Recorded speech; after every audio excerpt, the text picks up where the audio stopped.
Hello guys and welcome back to Spinning Weird Ball with Humming Sound. I really wonder if there is ever an explanation for why this menu is the way it is. But hey, it's Kentucky Route Zero. I'm looking forward to this because I have absolutely no idea what to expect. So, well, let's just head in and see whatever will happen and whatever characters will play as, observe, who knows. But I really do enjoy the fact that this game is so out there, narrative-wise. Wind in trees continues softly. Some morning birds, yeah. Sure sound better than the seagulls we have over here. Those guys are loud. 83 and sunny now. I'm assuming Fahrenheit then. Looks like it's going to get up to about 101 by late afternoon in Louisville and 103 in E-Town. Not a cloud in sight, so get out those parasols. Haha. Major accident just ahead of the Bardstown exit, so if you're headed to work on the 31, you're late, my friend. Sugar? As it is, no sugar. Black coffee, assuming, well, and black tea. Or tea too, yeah. That's what Ira used to say.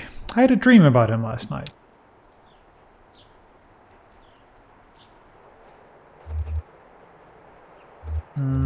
Bad memories? No. Those old horses of Ira's used to keep me up.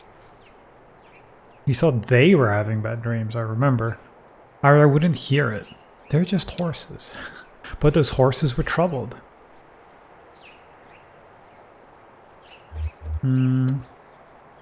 Alethea chewed up the wood in the stalls. That's right. Charlie loved those horses. He'd sit on the roof and read his textbooks and watch them. He was so careful here. He was so careful here. Okay, yeah. Or our roof was just in better shape than the one he fell from.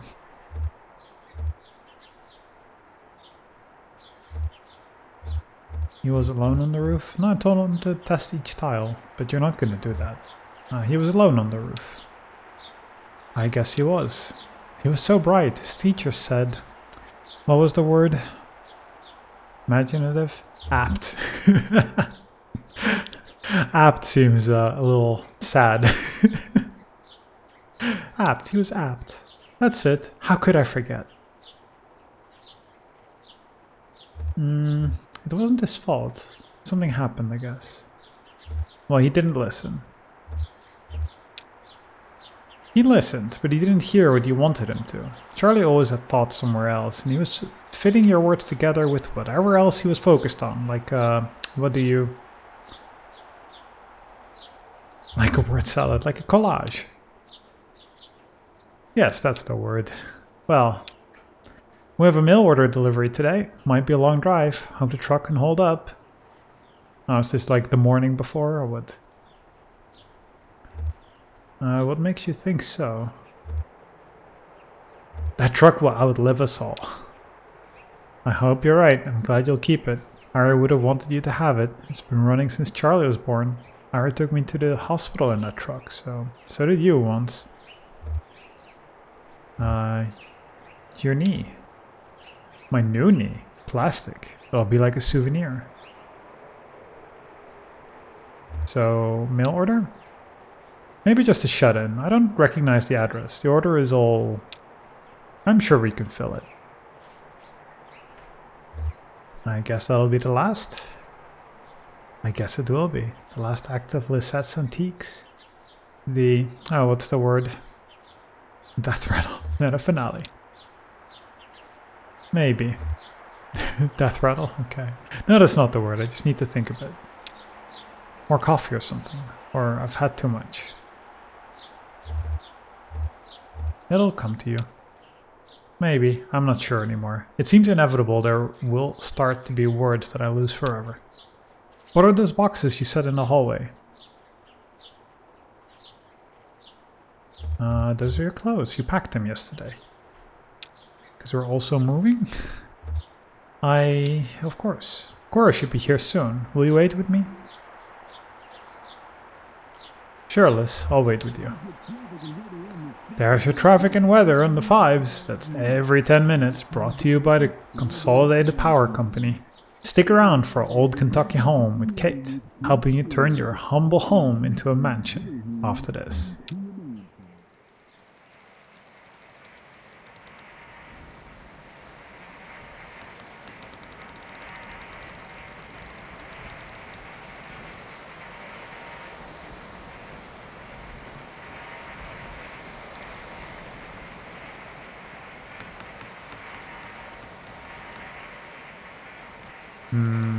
Okay. Just our bone frame.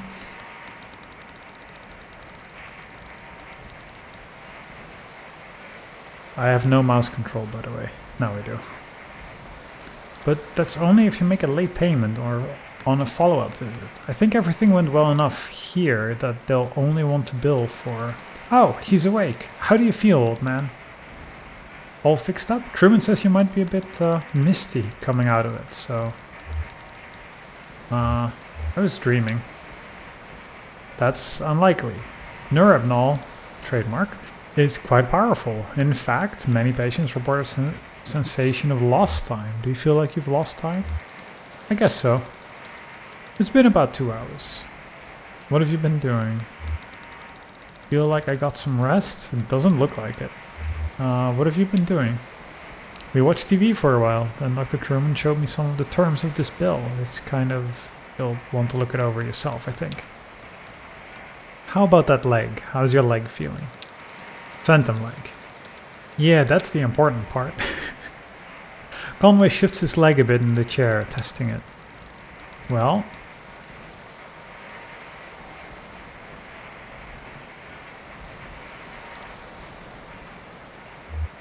It was the heat. The shingles were cracked in the sun, and one of them slipped out under his feet. Shingles? What are you talking about? Who slipped? Charlie. Your thoughts and feelings are probably still a little nebulous from the neurohypnol. That's totally normal. It'll pass. I wouldn't recommend driving, at least for another hour or two, regardless. I can drive? Just stare remotely at your leg. Let's talk about a few things you should be aware of. Recovery, rehabilitation, and side effects.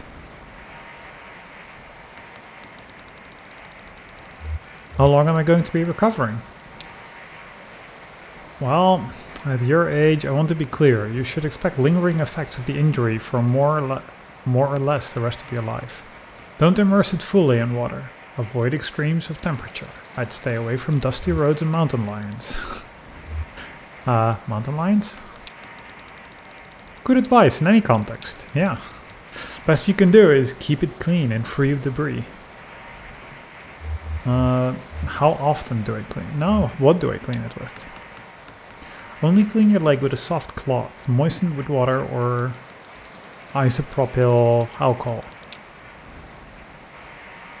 You'll definitely want to avoid abrasive agents like detergents or other solvents. So you have any questions? Anything about the bill that didn't make sense? I don't mean to rush you, but I have an early fishing trip.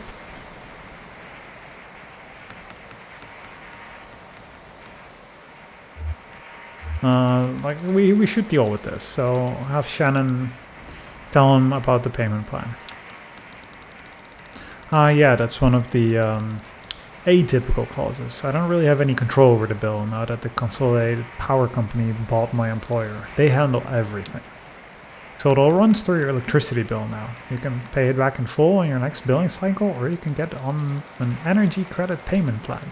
You'd have to call Consolidated for more detail about that. I don't really understand how it works. Something about generating electricity to send back into the grid. Oh, one more thing. Don't be alarmed if you experience any side effects. Typically we see daydreaming, déjà vu, pensiveness, fugue states. I don't know what fugue states is. Irregular perception of time. About 15% of patients report a generalized sensation of lateness. Nothing to be alarmed at. Just keep it in mind. Thanks. Jillian's outside. We can head back to your truck.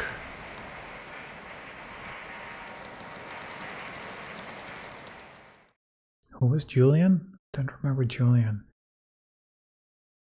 Act 3, Scene 1. Excellent. Actual scenes. The Museum of Dwellings. Okay.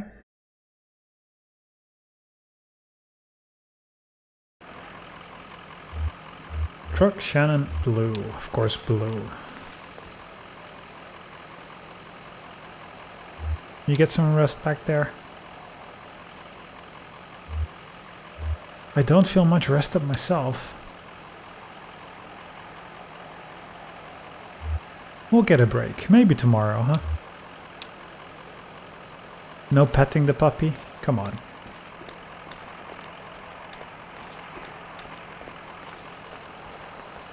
Well, let's talk to Shannon. How are the drugs treating you?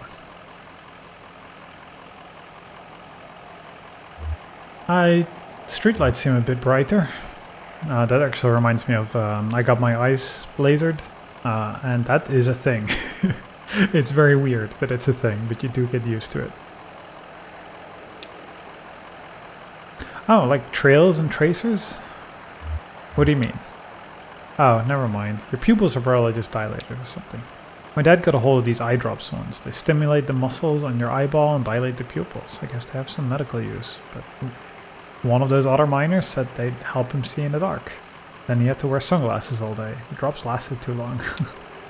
My folks had a peculiar relationship with medicine. We almost never had a regular doctor or health insurance or anything like that. Our immigration stuff was a mess for most of my childhood, so we only qualified for state programs as small patches before something or other would get contested, and we learned to just pile on dentist appointments and stuff in those short hours. Or short windows. If a cut got infected or her migraines were too much to handle, Mom would talk so-and-so who knew so-and-so, usually another minor, and end up with some pills. And instead of medical advice, every pill came with gossipy anecdotal warnings and superstitions. Like all of this lore that came with it. Like magic, dangerous, mysterious. Weaver's folk couldn't help. Yeah, they had pretty good health care through the university for a while there. A couple of times they'd swing something so I got a bit of whatever Weaver needed. In high school, Weaver got these pills to help her focus. She was so smart, but always going off in different directions. Mind racing, like 5 conversations going in her head at once, and you're lucky if even one of them is with someone in the room, you know. So she had these pills, and they seemed to help. I was struggling in school too, failing my history class. She offered to share the pills. Did it help? At first, yeah, it helped a lot. I had a kind presence and clarity of purpose that I've never really had otherwise. I didn't want to stop taking them. One day I was sitting on my bed, my notebook was open next to me and on top of the textbook, and I was holding a pen in my hand, and I remember this moment from several years before. It came up so suddenly, with such precision, I couldn't put it out of my mind. I felt I had to stay with it until I'd recall the whole thing perfectly. It was just a tiny nothing moment, my mom patching up the side of a bird cage, winding some spare wire around the frame to reinforce it. I was fixated on that image and that sound, the cage kind of bending and twanging as she worked on it, rapping and nodding, scraping copper against paint like bowing a rubber violin. Bowing? In this case? Bowing a rubber violin with a railroad tie. It's a strange sentence to me. My parents came back from the triple shift and found me still sitting there on the edge of bed, pen in my hand, delirious with thirst, patching that birdcage with a 1,000-yard stare. Okay. Can I... Okay, I can go somewhere.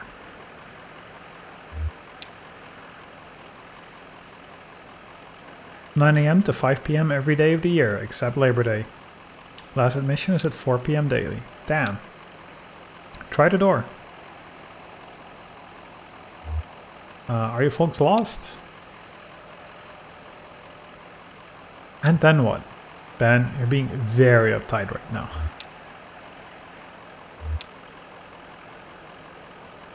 You're right, it's unlocked. I'm not sure it's finished in there though. What's finished? Would it be better if it were finished? Can we be sure of that? This lady will wake someone up. Hush, I think I heard a voice. Maybe a security guard? I didn't hear anything. We're just too late. Let's come back tomorrow. Alright, let's go in. If everything's shut down, it'll be pretty boring. Yeah, it's definitely after hours. What? I said it'll be boring. No, we have flashlights. Look, if we visit by day, we see what they want us to see. If we visit by night, it's all up to us. Can we just keep doing this? Emily, Ben and Bob argue about whether to enter the museum. Well, yes. And can I somehow get closer to them? Doesn't seem like it. Do we just have to keep clicking?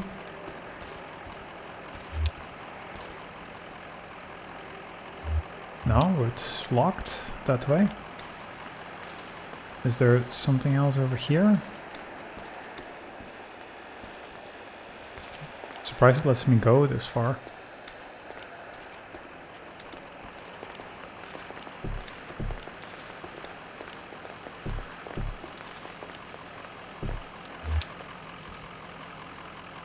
So, what's the plan here?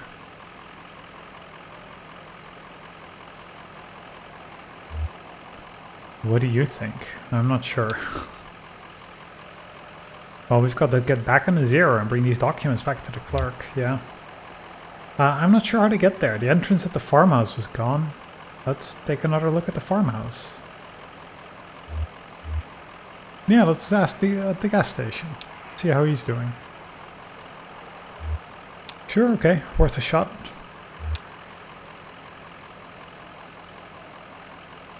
They stay put? No, it's time to go. I don't know what else to do there. Okay, so.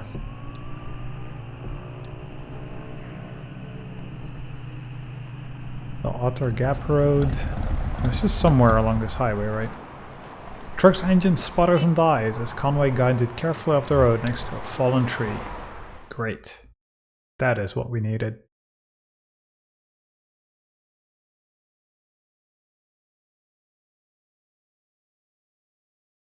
A tree. Good name, I guess.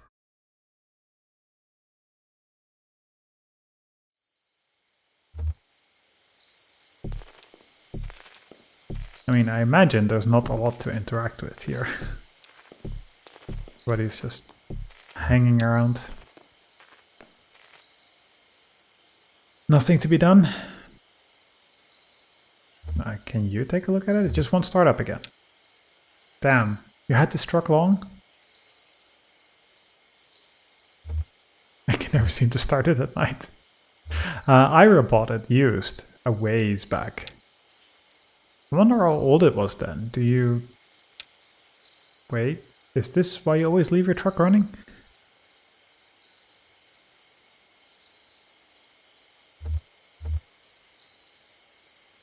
Could be. I'm just thinking of the other line of it never wants to start at night or something.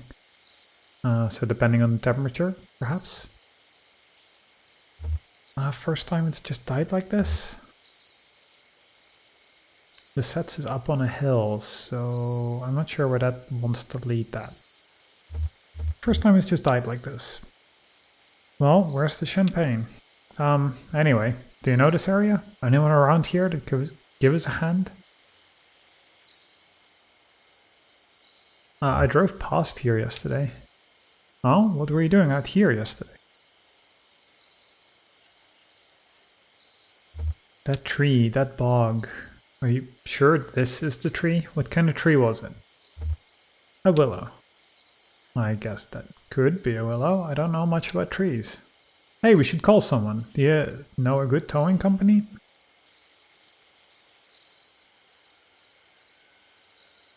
Mercadet Wreck Recovery. I can't read the name or the number on this flyer, but it looks like a picture of a tow truck. Let's go with that. Worth a shot. I'll give them a call. I hope I can get a signal out here.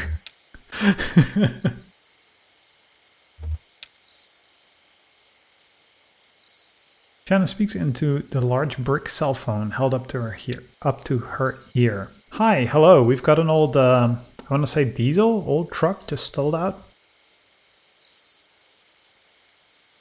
Inaudible, sleepy. Did I wake you? Your card says open 23 hours a day.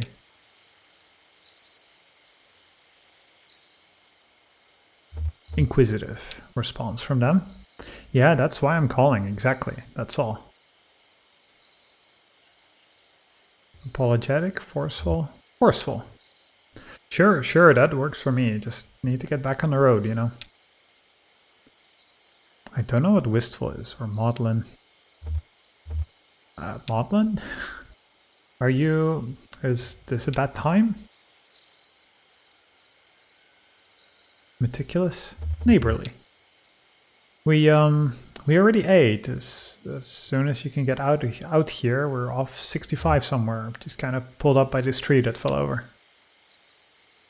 Placating, specific, tangential.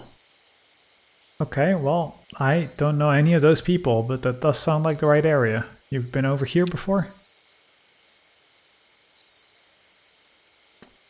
Very assertive. Okay, whatever you need to do. How long do you think you'll be? Radio music. Distant traffic sounds.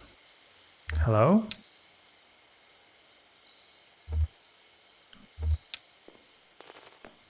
Well, we will want to know. I think they're on their way. Guess we have some time to kill. We could look over the roadmap again. I've stared at that thing far too long already. Where'd you get that old map anyway? Found it at the shop? No, we kind of always had it already before the gas station already, no? Just always been in the truck. Huh. Someone must have grabbed it at a gas station somewhere along the line, or maybe they threw it in the glove box at the dealership. When my parents bought their first car here, it came with a map. I used to sit in the back and pore over it. Andra Medeiros saw me looking at it, I guess, and a few days later she gave me a map she'd brought from Colombia. It looked almost hand-painted, deep, vibrant colors and rough borderlines like anxious brushstrokes. Really pretty. I'd slowly trace the coastline with my finger like I was walking on the beach and say, here we'll swim, and here we'll start a fire, and here we'll find a cave in the cliff face and go live among the bats for a while. I think I'll take a look at that radio of yours. Maybe I can get it going again. No point just standing around. Very imaginative writing. For sure. I guess we talk to Ezra and then come back to Shannon.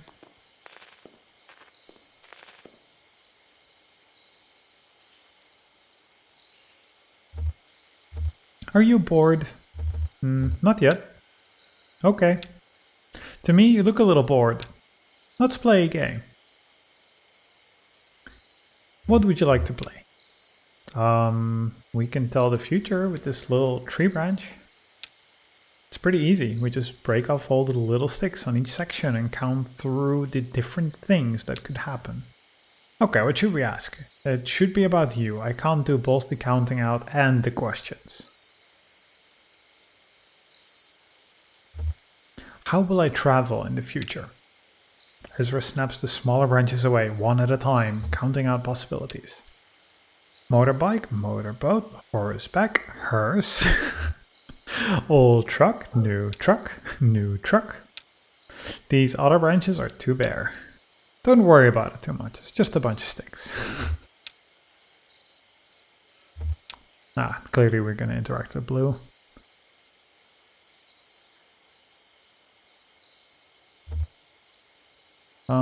I wish Julian wasn't so busy right now.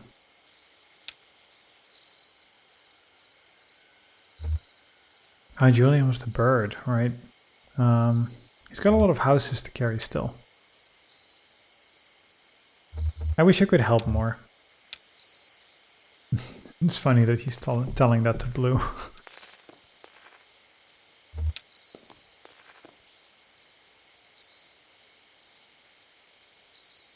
How's it looking? The leads are badly corroded, but I'm making progress. That's what I like about working on electronics. It gets easier as you go on.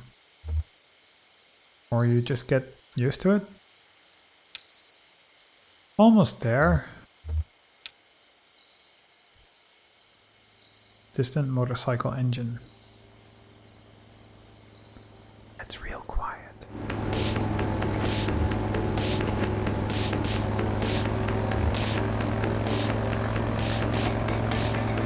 Where are we staying tonight? Junebug. I'll figure something out. Yeah, I know you will. Maybe it'd be nice to stay outside one of these nights. Power down just enough to rest, but keep an eye on the stars. Be there when the birds wake up. Sounds romantic. I'm a real romantic. Lucky me. Road behind, road ahead. How far out are we?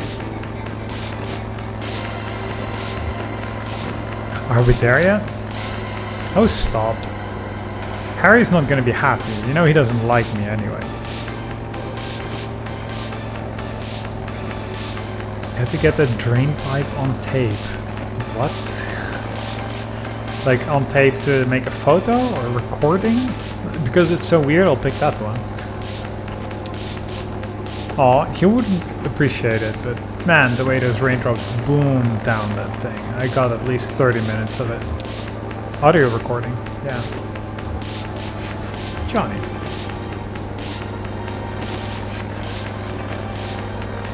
More than all silver and gold of this earth.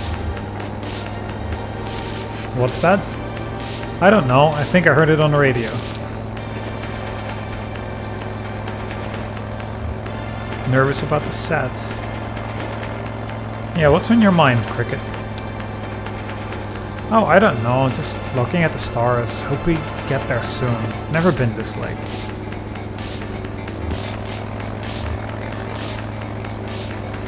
Which star is your favorite then? That little one in the corner. Yes, just yes.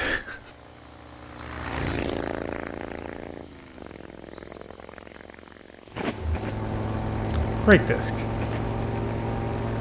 They look like they could use some help. You going to fix it up for them, Johnny? Oh, I don't know a wrench from a cattle prod. I thought maybe you... I guess it's up to some good Samaritan. Okay, we'll help them. You're the best. And hey, maybe if they're not busy, they can fill some seats at the gig. You know, if no one's there, Harold will try and bilk us on our fee.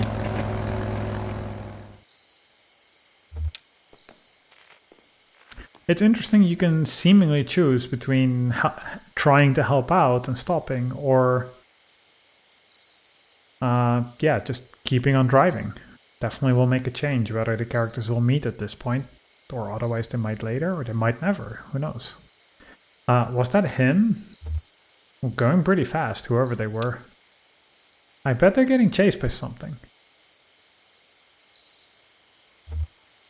Maybe they didn't see us. Next time we should yell. I don't think that matters if you're going that fast.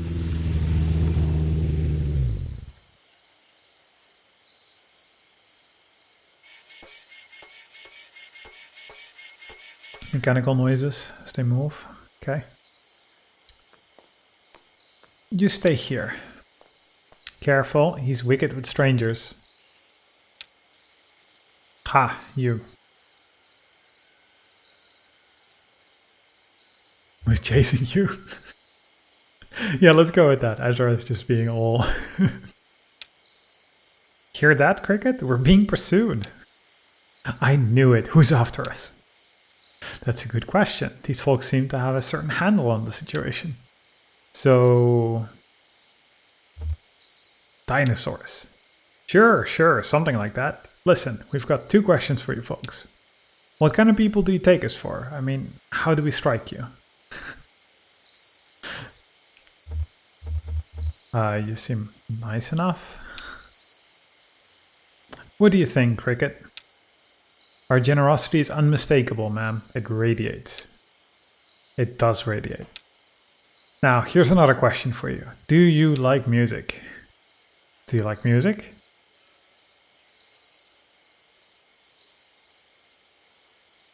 Sometimes I like to leave the radio dial between stations. I don't like music, but I like sounds. All three of these are pretty good. Lysander used to sing in taverns on the weekend. Beautiful stuff. Of course you do. I like how it's just cut off. Say, they should come to our gig. What an idea. Well, we're just waiting. We're just trying to get back on the zero. The zero? Is that a fact? The zero? Hush, Cricket. You folks are in luck. I happen to know just where you're going, and I'm happy to lead you there. We've been down there many a time riding this baby. The Vicious Cycle. I like that name. That's what we call our bike. We call it the Vicious Cycle. Pretty tough, huh? Only it's just... See, we have a regular booking tonight, and well, we're running late. Very late. That's what I told them. Now, the old man who runs his venue, Harry Esperanza, is a notorious withholder. And if we don't get a few bodies in the crowd, well, he'll go all penny pinching on us. Just a short set. We only have one song prepared. That's so not worth traveling for. You'll come to the gig, won't you? Of course we will. I mean, if you get us our truck moving. Of course they will. Can you believe we almost didn't stop? And then Johnny starts talking to Blue. Hungry, old lady? I think I've got a crust on the sidecar here. But Johnny here saw you folks were in trouble. Well, it's all said and done. We stopped, that's all that matters. Our gig's at an old tavern called the Lower Depths. It's over there by Old Charlie Moron Highway, just east of the 65. We usually take a right off the interstate around the arcade. Johnny likes the arcade. That place, I just put fresh batteries in my field recorder. Now, let's see about that truck of yours. I feel certain we can get it running. I've not even looked at it and you already know. That is actually impressive. So the Vicious Cycle. So that's the burning tree.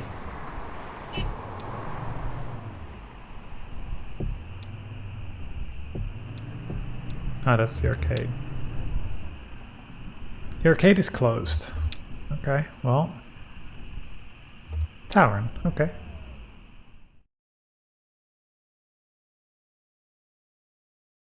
Scene 3. Scene 1, break down. Scene 2, get helped. Scene 3, go to a bar kind of place where people are going to play one song. Well, of course, we interact with Blue. Feels a little like home, huh? It's not all bad memories. Gentler times in a twisted kind of way.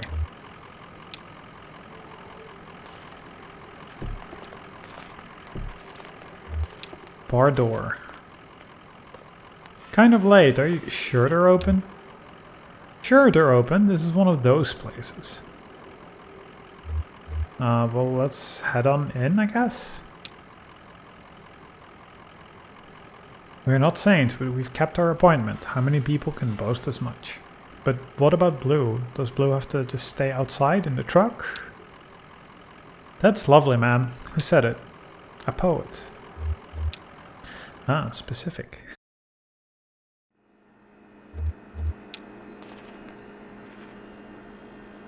Ma'am, I hate to say it, but the cupboard is bare. Have some vision, Cricket. We've got 1, 2, 4 patrons. Harry doesn't count. Well, we've done more with less.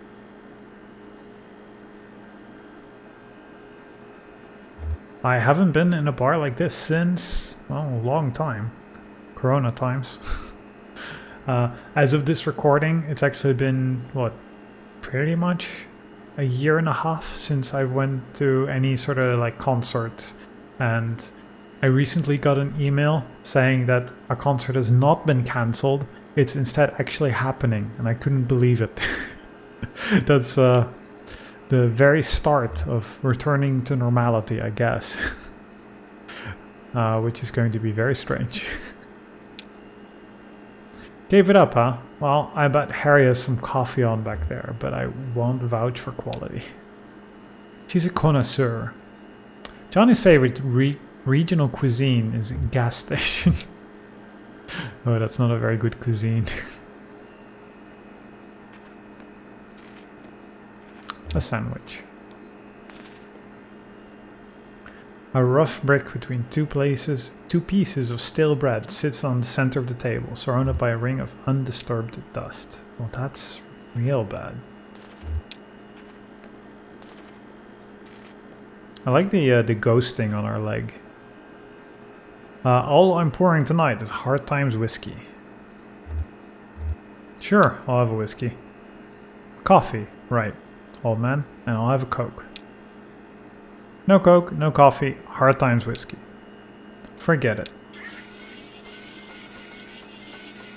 Say, shut the gosh darn door, would you? I can't afford to run the AC all night. Sorry, Harry. Oh, it's you two. Where have you been? Never mind, listen, I can't keep this place open through the small hours of the night just waiting for musicians. Gets lonely, doesn't it? Yeah, kinda. How about some music? There's nobody here to listen to it. I can't pay for... We brought some people, Harry. A crowd is forming. Yeah, but also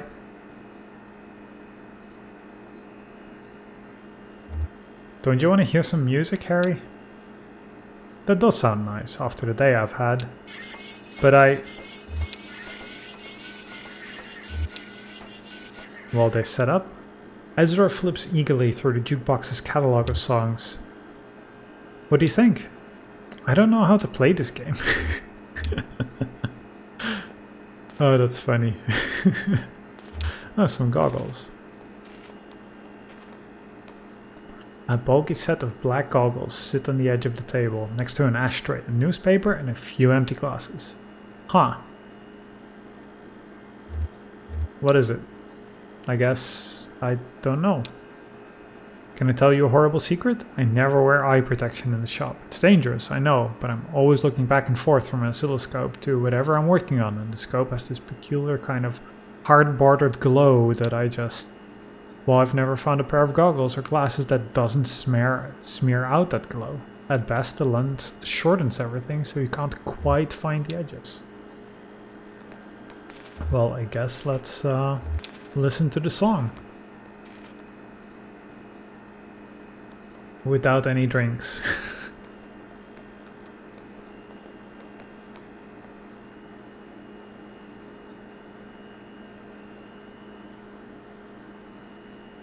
How's it looking out there? How are you all feeling tonight?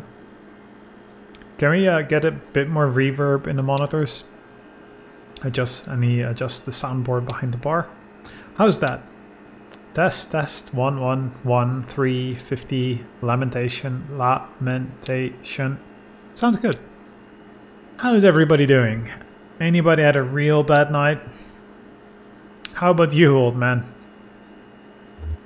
Yeah, real bad. We'll try not to make it too much worse. This is a song I heard in the tavern many years ago at an open mic night. Me and Johnny were out just riding around, you know, like, you like to drive around, old man? That's where I feel at home. Of course you do. So we were out riding around and we passed this gaudy old tavern, and I mean it was a real dive, busted up facade, and I'm sure it was here. Weeds in the parking lot, taps all dry, bats in the bar room, and run by this creaky bag of bones. Looked like the only thing keeping him awake was the fear of death.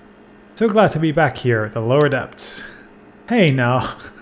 So we stopped for an early drink, and there was a lady singing right here on stage. And the song she sang, well, it stuck with us, and now it's a regular part of our repertoire.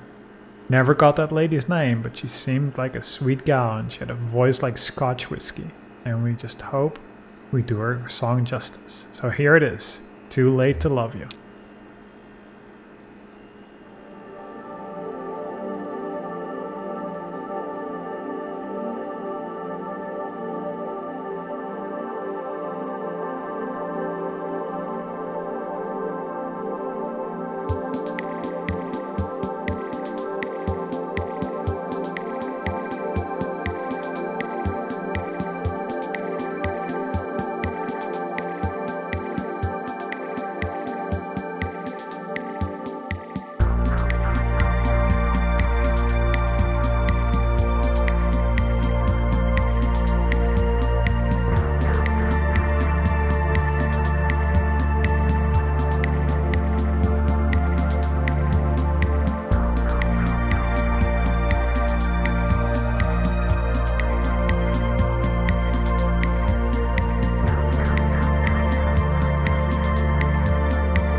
I totally did not realize that we had to pick the lyrics.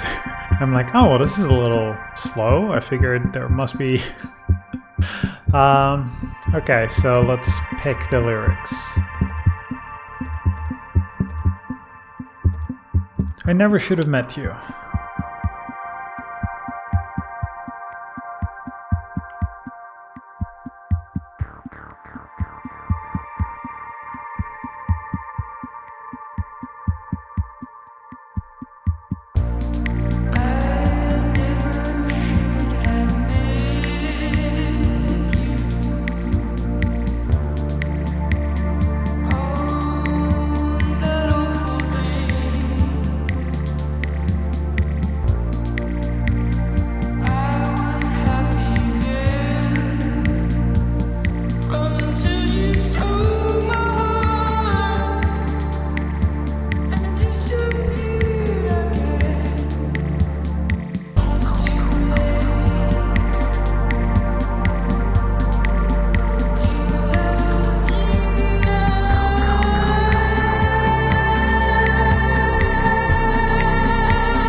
So now the ceiling is coming back into place.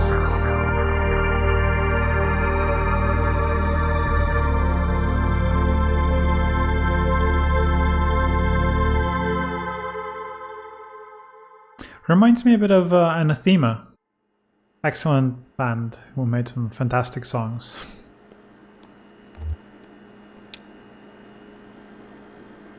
Well, hope you liked it. I've heard it before. Kinda sad, isn't it? Kinda. Listen, we appreciate you folks sticking around for the show. There's nothing more wretched than playing sad songs to an empty room. We've just got to get our fee from Harry and then we'll get you headed to the Zero.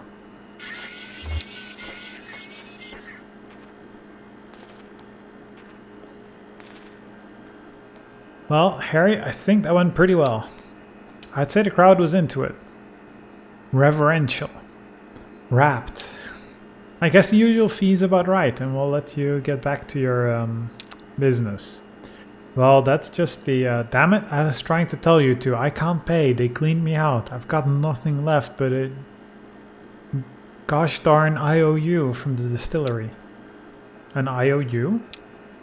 Yeah, I traded them for some whiskey, and I guess I had some surplus credits, so I got this note to get some more from them later on. Must have been one hell of a trade. I had to. Got to keep this place open somehow, god damn it. Watch your language, Harry.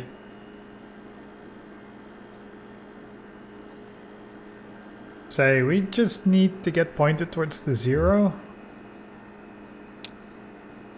Oh god. What's that? You know what they're talking about? Tell you what, you point my friends and I to the Zero and we'll call it even. You said you knew how to get there. No, I don't believe that's exactly what I said. It is exactly what you said. How are you folks sure you want to head down there? I've never been myself, but I hear people hear things. Rumors. Well, do you know another way to Dogwood Drive? Dogwood? Got a letter, did ya? I've got a stack of them. Well, okay, sounds like the Zero's your only course now. Harry, you're alright. If only. You got a radio in your car? Yep. Well, here's what you've got to do. Take a left out of the parking lot and just fiddle around on your dial until you hear something familiar. But, I mean, familiar but strange. You know the feeling? Like, I used to go hunt with my uncle out in the mountains and now I watch these nature programs. They're filmed in the mountains and there's the deer and I know all the plants and every kind of tree, but something just doesn't look right. And it's even stranger for being so close to familiar. Something like that. You'll know it when you hear it. Fix that strange but familiar station on your dial, drive for a bit, and then turn around when the station cuts out. I mean, right then. Hope you folks find what you're looking for. Eventually.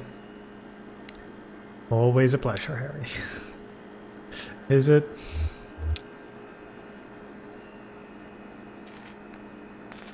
Ezra's still trying to figure out how to play the jukebox game. I hope nothing happened to Blue meanwhile.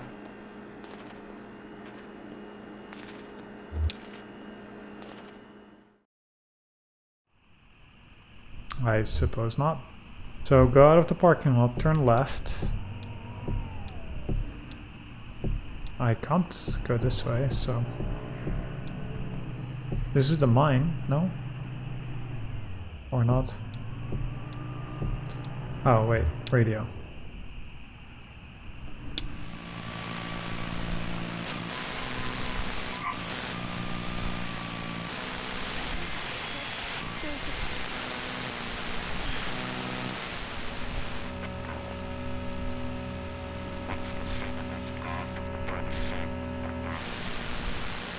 The station doesn't quite match that bartender's description.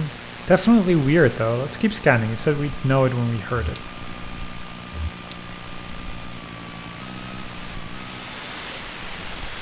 It doesn't sound too pleasant.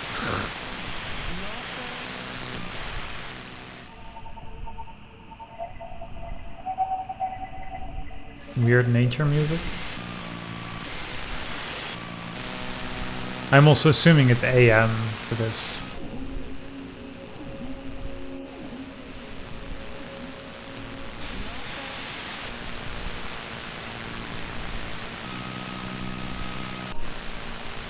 What's this station? I've never heard this before. Sounds like horses? Horses running? A race?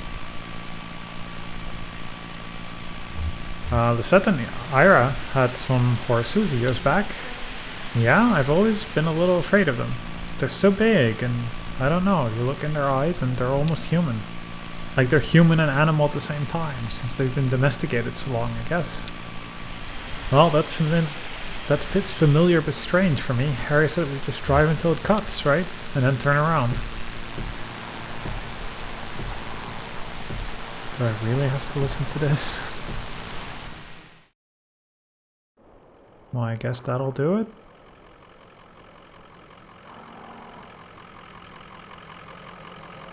And now, of course, there's horses on the highway.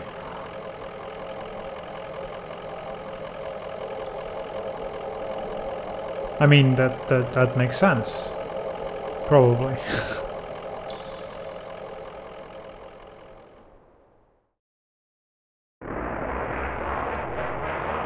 Wow. Okay, the horses, yes.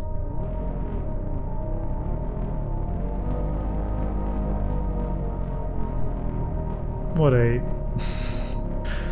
well... Hall of the Mountain King. Sure, yes, why not?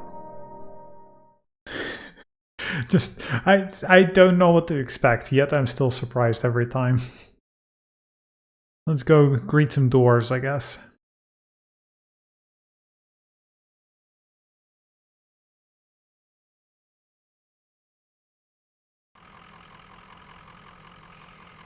Blue. Always.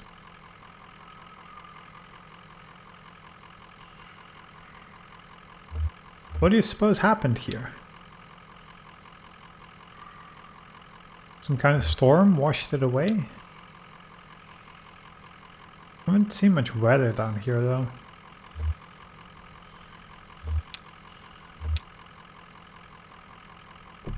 Oh, I guess. Time to cut him loose, man. Well, now I'm having fun. Ha, okay. Slow night anyway. Let's look at the bridge, I guess. Bridge ends abruptly, crumbling in disrepair. Huh, you can go on the boardwalk on the side or up.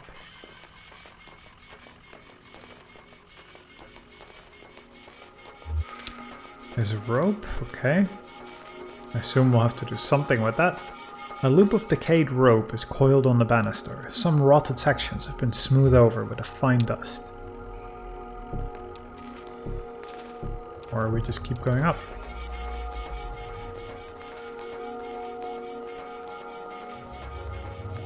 And computers. Broken computer monitors are heaped precariously among the rocks.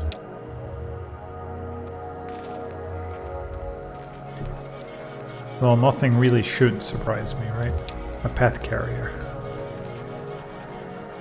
And a big fire up top, okay? A pet carrier for a cat or a small dog has been left by the past. A calcified rag wadded in a corner may once have been a blanket.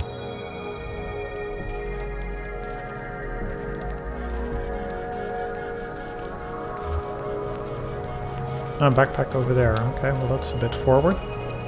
There's someone standing there. Weaver?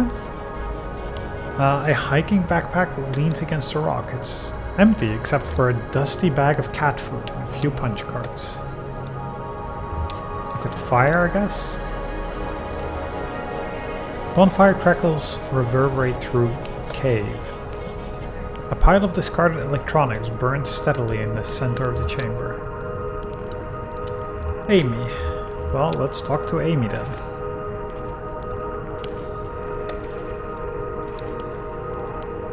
Oh, it's triangles within triangles down here. Shifting, intersecting, overlaying. Is it romantic?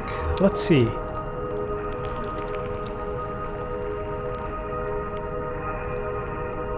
So to Shannon, You're here to steal back the love of a boy you once knew when you were too young to recognize the movements of the heart. Into Conway, and you're escorting her, pretending to have her interests at heart, while really... Into Junebug, really? You're in love with the young woman as well, and so you've agreed to help him conspire to win her affections, but it's just a ploy to set him up for embarrassment and diminish him out of the picture. I'm into it. Well, maybe I still have the knack. I used to be really good at this. I had 11 novels published. From The Billionaire's Bidding to Fields of Longing. Real hot, bodice-ripping stuff, you know. I miss those days in my Lexington studio apartment. Just me and my thesaurus, steaming up the windows. Why did you stop writing?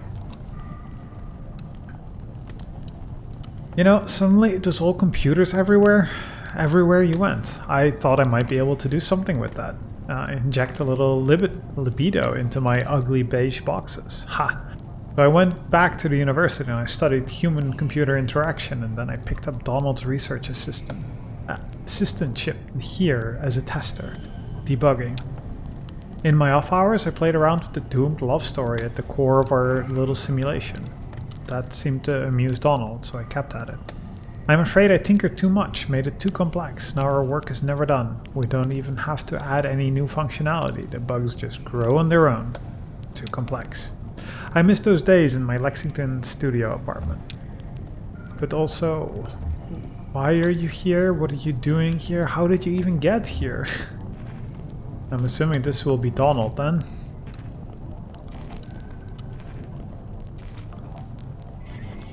Donald puffs on a smoldering pipe while half mumbling, half singing an old country tune.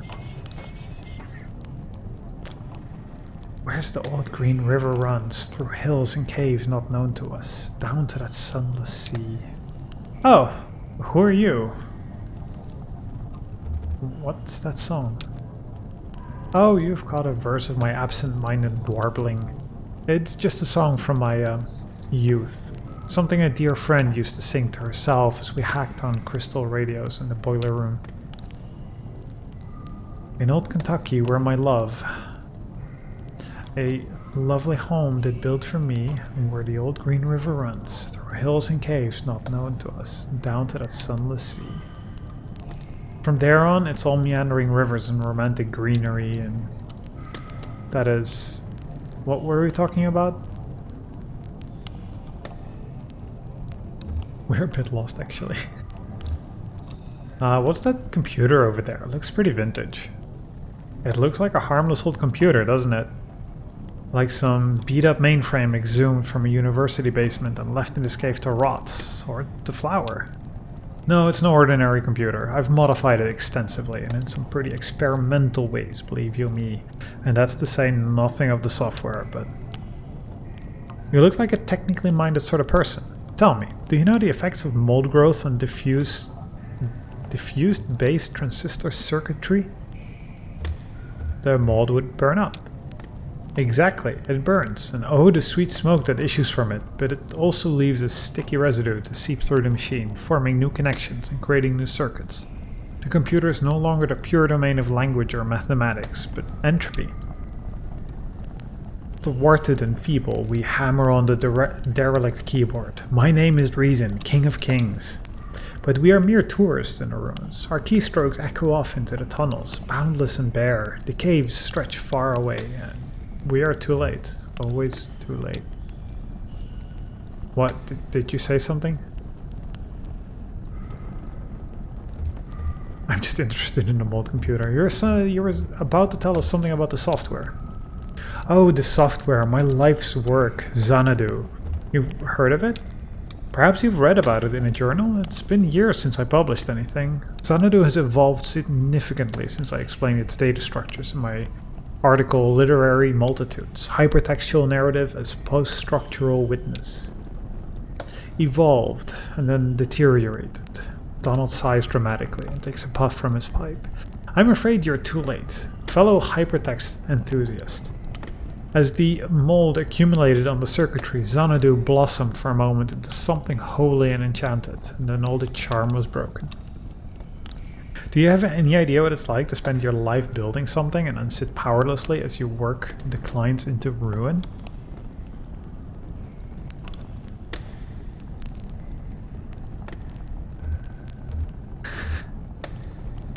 So everyone apart from Junebug. I drive deliveries for small antique shop and we're closing down. Ah, shuffling around the dusty ghosts of antiquity. Well, I have my own ghosts and I keep them in there. In Xanadu. It's running on that glorious dusty machine. Take a look if you'd like. Too late to do anything but smoke and reminisce anyway. Far too late to do anything. And Andrew too. And Xanadu. Well, I guess let's talk to Andrew first. Do you know that when I first... No, I mean, if this cave were larger, could it... Now that I'm getting ahead of myself, I've got it. How would you characterize this space? The one we're standing in now. It's a mess. A catastrophe. Or the site of some ancient catastrophe anyway. Sure, the evidence is all around us.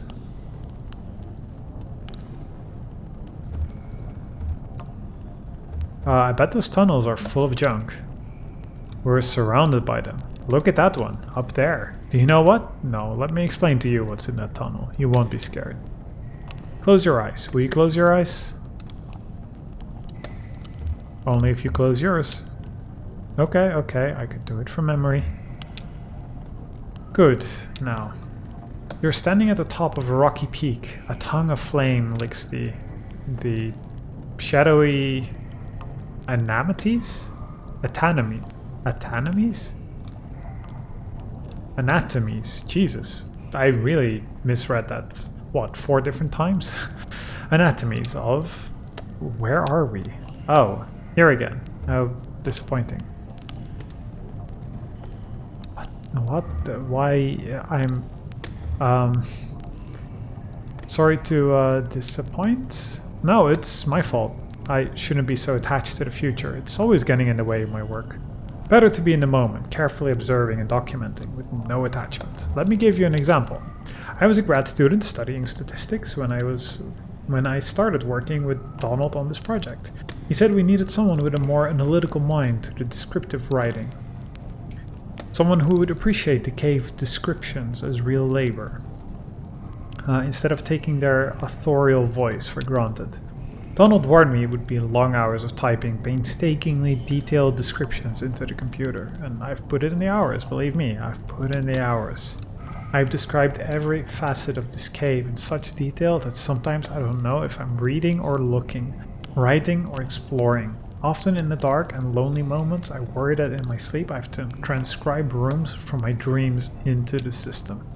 How would we know? They could only be entered with precise, faithful detail. That's all I know how to write, and all I dream about is caves. I only dream of caves. So he's gone a little cuckoo. Oh, a gate. A massive gate constructed out of scavenged materials blocks passage down the far side of the spire. Roberta? Hello?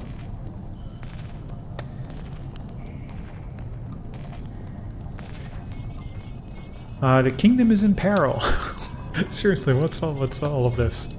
And she laughs. Well, what else is new? Where's the kingdom? You're in the throne room. There are 3 legendary treasures hidden throughout the castle that will restore these ruins to their former glory. Do you work here? What do they look like? She's messing with you, kid. Enchanted jewelry, talismans, a magic mirror that prevents the future, a magic shield that protects the bearer from age, a magic chest that's always filled with... I never went to the university. I was an independent scholar. It means I took to the public libraries like a beachcomber. I studied fairy tales. And then I came to work for Donald. I paid the bills, rubbed leathering elbows with academics, scraped black mold from cave walls. Finally, now I carried firewood into senescence. Getting a real dry throat with all of this reading.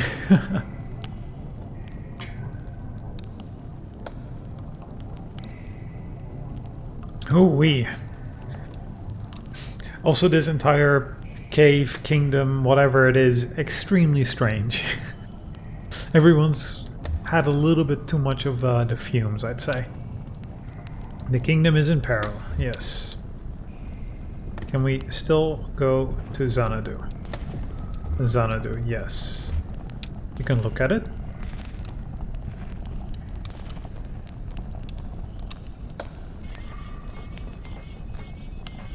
Baffling control panels are sheltered from the elements with a worn tarp. A closet-sized wall of knobs and wires looms behind the machine, humming faintly. An electric typewriter is the only easily recognizable component. Well, I guess we...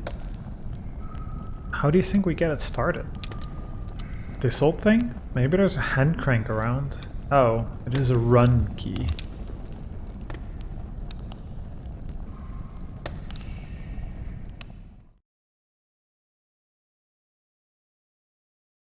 And scene 5. I'm so confused. Like, I so don't understand where any of this is going in any sort of way. And that is so intriguing at the same time. Because the writing is just really good. Noisy, broken synthesizer music. Yeah.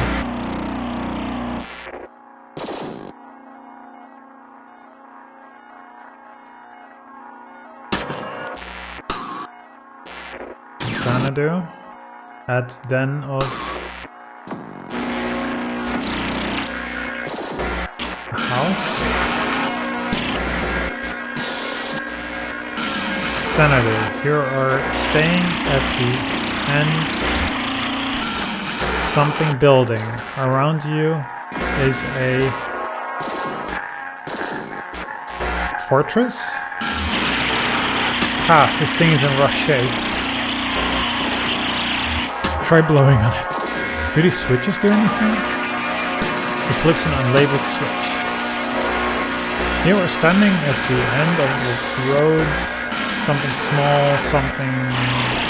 No, that seems worse. Okay, that's worse. Kinda looks like a house. Type house.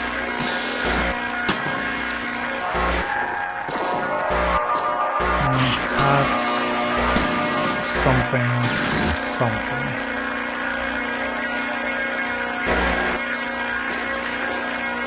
In blood quits?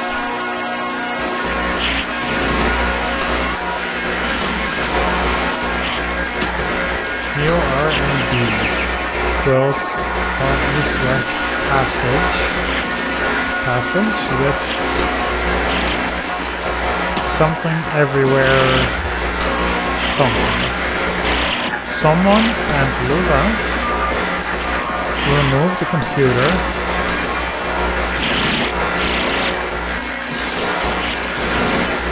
Car driving? No. On their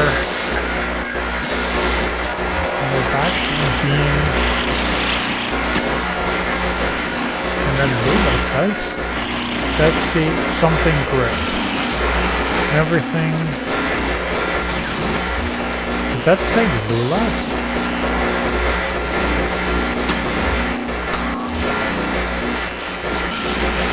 Here, Donald. We may as well like inventor. I've got the machine. Something parts we read from the School of Music. Musical? God, this noise is painful. Got my voice, so we want type language. So that's voice recognition, okay? Seth has his slave and the punch cards. He'll transcribe from the read him his to the typewriter at the paper to read it. Something. Then to display how is your black folder? What? Oh, I have my portable degausser. Old systems like this can build up remnant kinetic field that sort of warps everything along whatever pattern it's settled into. You know? The degausser clears that up by suddenly shaking it. Just do it already. Do it around until it's uniform again. That's how I like to think of it. Anyway, like shaking a snow globe.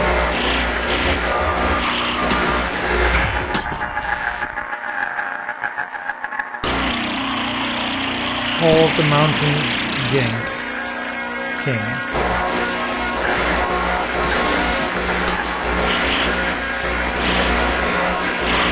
After what? Something tunnel, like a cave. Well, okay. Stalactites on the ceiling, like, and the center of the isn't enormous spire. Display setup here, something premature and defiled. This is a lost cause. What a piece of junk. No, well, I'm just glad that noise is over. Oh my god. I can't hear myself think.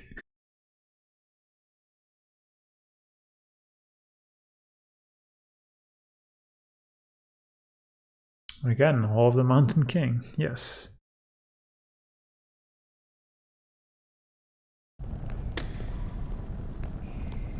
Bizarre. And what was that about Lula? Maybe Donald knows how to clear it up a bit. But why do we even need it?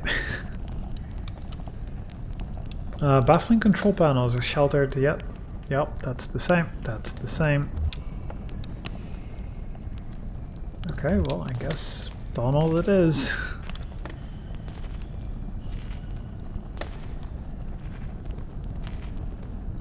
What an interesting noise that was making. I'm being very polite about it.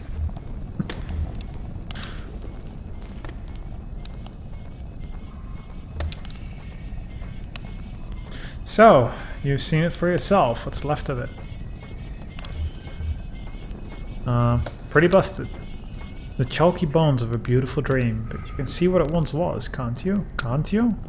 There is so much more to it. Ornate labyrinths of memory, exhaustively simulated parallel cave ecosystems. Real artificial intelligence built on sophisticated neural network algorithms. The birds in the forest could flock in 3 dimensions. The bat could learn to sing. And then it began to crumble when the strangers came. At first we only heard them, walking heavily through the caves, dragging things around, hammering and clattering their tools. Sometimes we heard working songs, never close enough to make out real voices, just their echoes cascading wordlessly in the tunnels. Then we caught a glimpse of one. So, what I'm basically understanding now is kind of what this seems to be like pointing out, or the way I'm interpreting it, I should say, is that maybe Xanadu created the Zero, like passed to an alternate dimension, and because it mimics other cave systems, so maybe it actually just got into contact with other dimensional or other cave systems in a different dimension. And whoever people, things on the other side, they knew that, and that's why they started to get glimpses of that, because on some level, in some way, there is, you know, between dimension access. That's kind of what it seems to be telling. I'm trying to my best to explain it in a somewhat sensible way, but I'm also still trying to be able to hear my thoughts again after the Xanadu noise. What did they look? What were they working on? I shouldn't be telling you about this. They're dangerous. They're strange. I should never really have tried to outwit them. They were always too much for me. But it's too late now. If I'd listened to Lula, Lula? Lula Chamberlain? Yes, of course. Oh, do you know her? How do you know her? Well, we're looking for her, yeah. No, she's gone now. She left. We built this together. Did you know? Lula, Joseph, and I. Lula's gone from here, but Donald points across the cave with his pipe. Still in there, in Xanadu. I don't know where Lula is now, or how to get there from here, or how to unwind that damn tangled highway, but Xanadu, before its ruin, was faultless as an oracle, a shrine to perfect simulation. Until... But maybe those weird interlopers destroyed my Xanadu. Perhaps they know how to fix it. It may be dangerous. I've sent many eager seconds to negotiate with them, to repair my masterpiece. Back there, that tunnel. Push back the vines, crawl out into the darkness. Watch your step. After a while, you'll feel the terrain change beneath your hands and knees, from rock to crystal, and then to mud. Then you'll be out. That's where the strangers come from. Now leave me alone. I still have a bit of mold in my pipe, and a few dreams left. So did he seriously just pretty much just kind of go like, oh yeah, you know, there's these other people from a different dimension who know about this crazy artificial AI and everything, and they're super advanced and smart, and they're just over there. Just walk over there. Go past the vines. Really? That seems a little out there to me.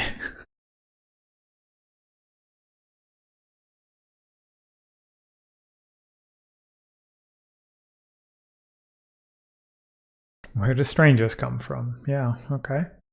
Sure. Why not?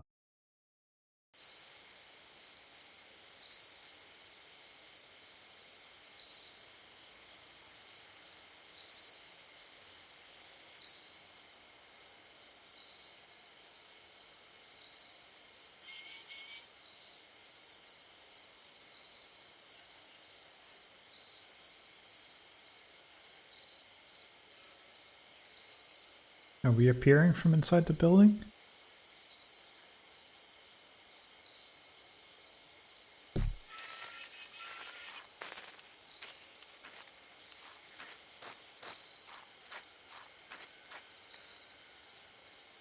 Well, this can't be right. Looks like an old church. Worth a look inside? I guess. I want to stay outside. Why? I think I saw a lizard. I'll stay with him. Okay, we'll make it quick. Oh Jesus, that's a lot of things to suddenly look at. All gravestones? An epitaph is engraved on the stone grave marker. Damon Armstead, generous disposition will be missed. Below the inscription, a note is written in white chalk. HT8191T, fill date June 29th. Notes of almond. Notes of almond? But why? What? An epitaph is engraved on the stone grave marker. Cindy Owl and Connell Elliott. We think you two would really have liked each other. 91 or 8192B. Fill date July 24th. Weird finish. They describing people's tastes like they're a candy. Chris Crawford always had a far off look, probably still does.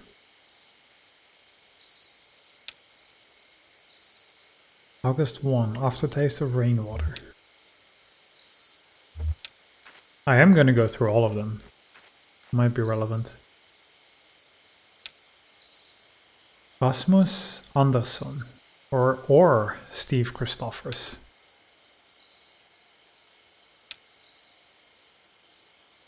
To be filled September 8th, sweet and fungal. Okay.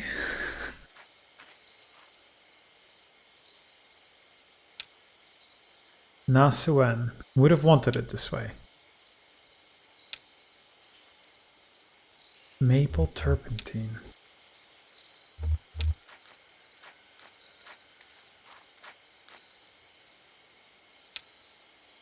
Aaron Robinson. Should have said something. Sense of foreboding. Okay. Let's go for the last one. Unknown. Seemed reasonable. Easy on the nose. Okay.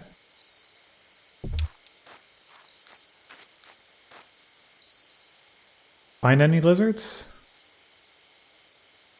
I wasn't really looking. Nice cover story, kid. Is that guy your boyfriend? That's how some kids can be. Nah. What's a boyfriend anyway? It's a word people use because everyone else does. Doesn't mean anything to me. He's my cricket. See? It means something. It's specific. That sounds lonely. I want to be specific. I think you are. It's the middle of the night and here you are in a graveyard. Any other kid your age would be in bed.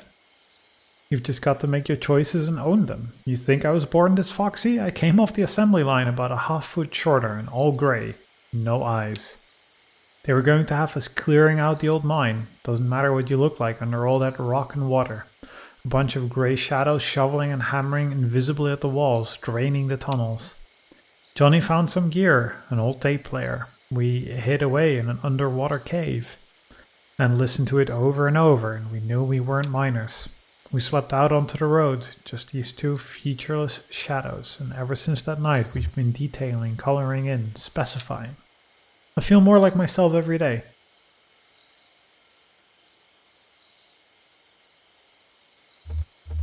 I should be a musician too? No, I feel less like myself.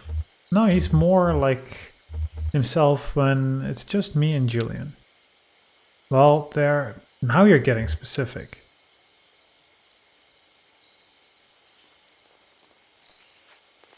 I assumed we would switch over to Conway's point of view.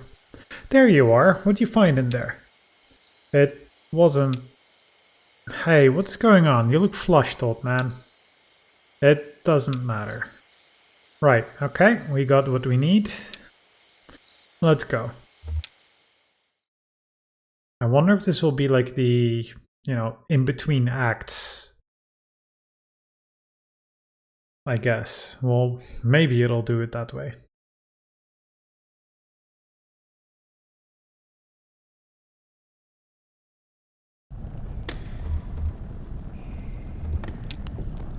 I guess straight back to Xanadu?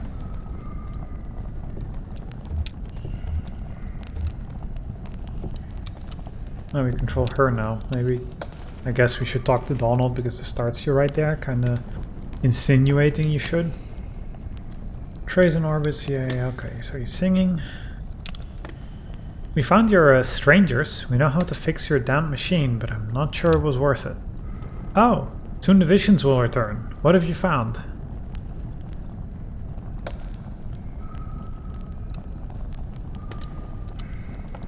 You need to unplug it for a while.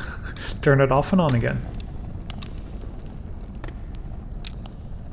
Unplug it, of course. Restore the software to its initial state. Let it course again. Through the moldy circuits, fresh and rejuvenated, ready to thrive. Well then, unplug it. By all means, do not hesitate. Unplug the machine.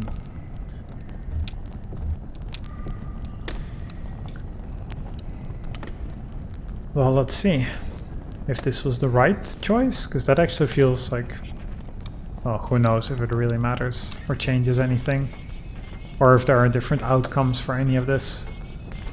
Like what action you choose to do.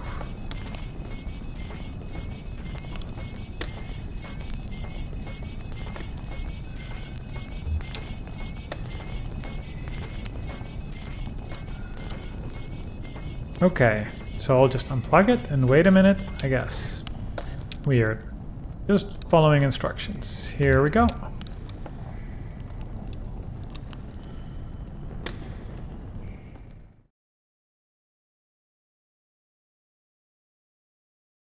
Well, that was a short scene. Feels like maybe there could have been more there. Oh no, we're back to Xanadu. Great. Lower your volume.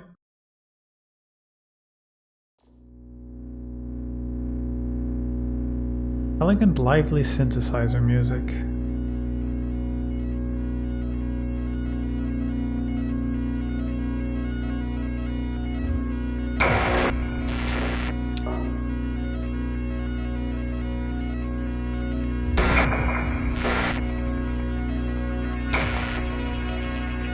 Not sure what that is doing at this point.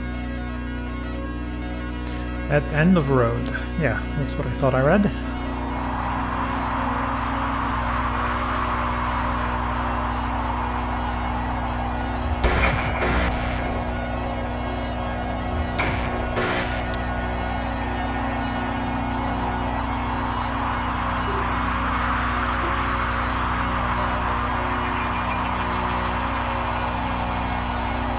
You're standing at the end of a road before a small brick building. Around you is a forest. Go into the forest, following Ezra. Enter forest. So it's a mud. That's not something you can enter. Just type a direction. North.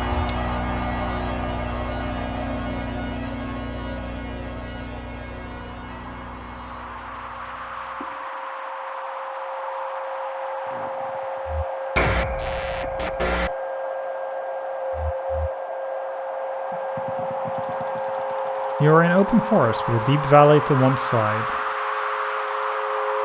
Can we climb a tree? Climb tree. I don't think much is going to be achieved by that. Sorry. Can we dig a hole? Type help so we know the commands we have. You can't see such a thing. Yeah, that seems right. Yeah, pretty limited vocabulary.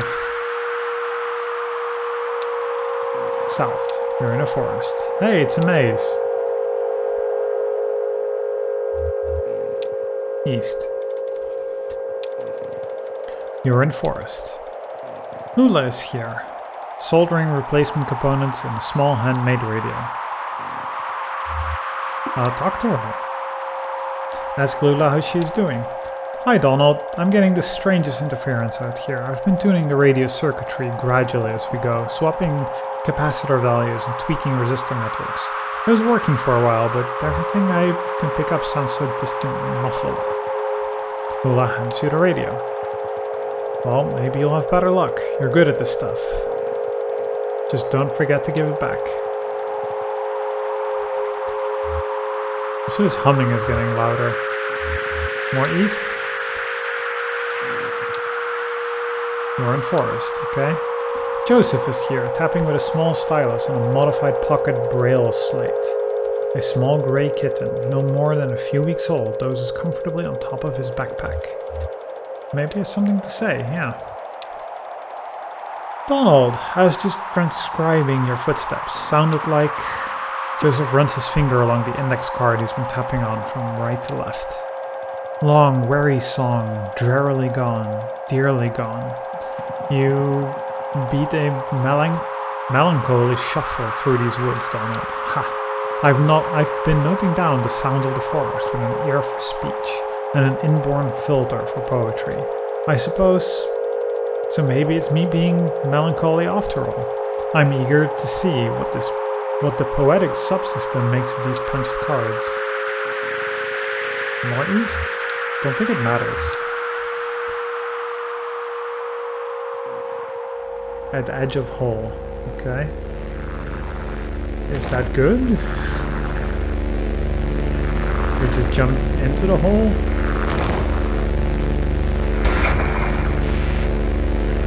You're at the edge of a massive hole. The dirt gives way to rock as the ground sinks into darkness. The computer tied to your upper back slickens with sweat in the afternoon sun. The rope swung around your shoulder slipped under the strap of your back, digging uncomfortably against your elbow.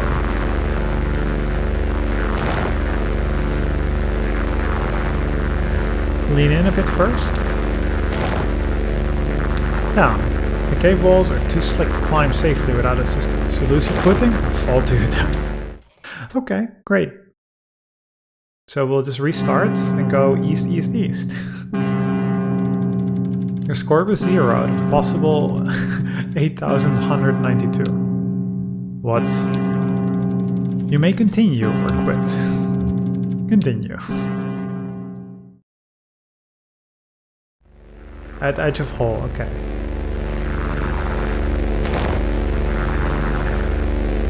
Yeah, try using a rope to climb down safely. Tie rope to tree. The rope is tied snugly to a tree trunk. Down. Your feet slip a few times on a slimy rock, but you remain stable. Lula and Joseph descend carefully after you. Well, in bed quilt. Whatever that means. Town name? Cave system name?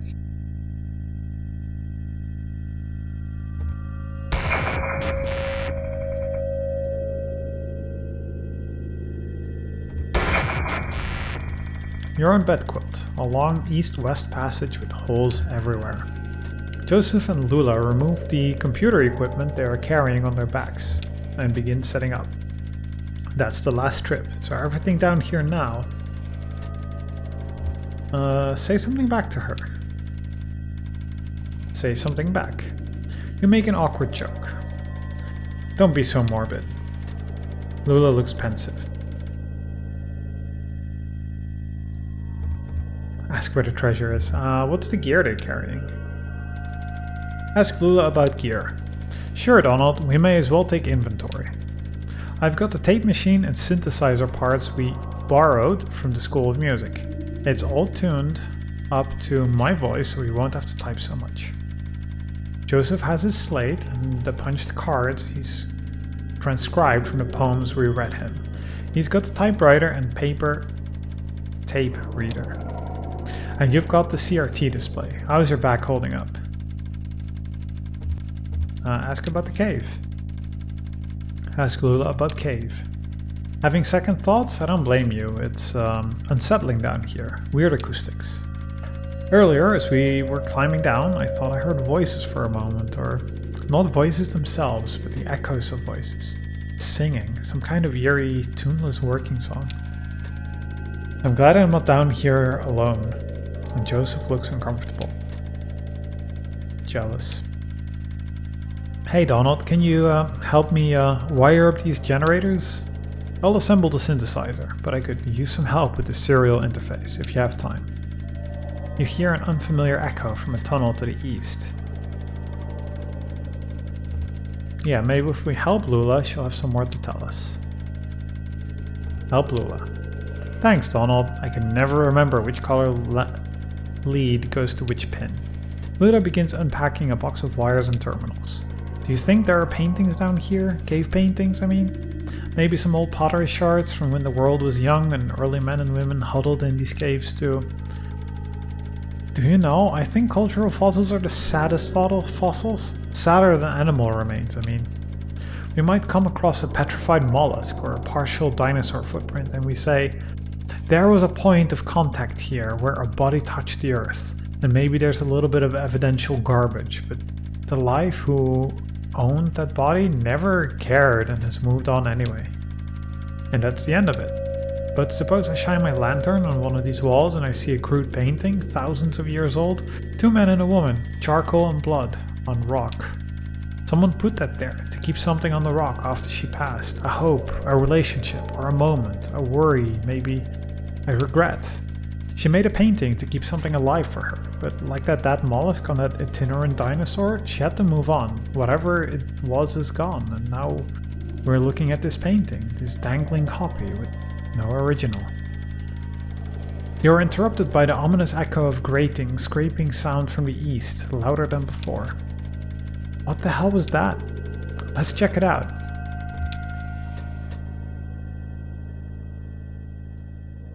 In the tunnels.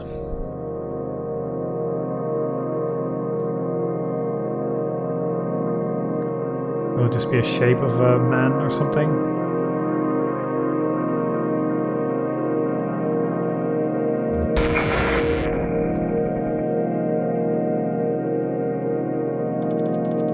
You rush down the tunnel with Joseph and Lula close behind. Hey, how do you like all of this, kid?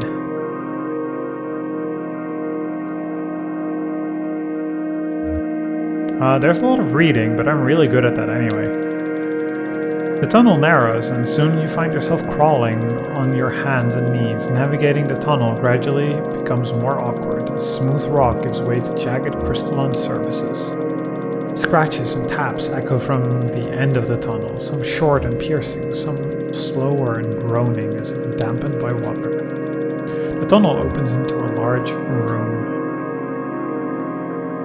The room we are in?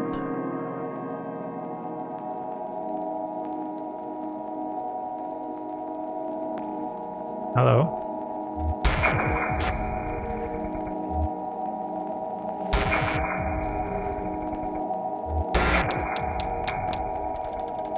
You're in a large, irregular chamber. The walls, floor, and ceiling are covered with crystalline projections. Strangers are here, scraping black mold from the crystals. They look up when you enter. One of them seems about to speak. Finally! Let's listen. The stranger reaches for a box he's carrying and presses a plastic button. The box whirs to life, and a crackly voice blurts something unintelligible, then slows to a deep gurgle.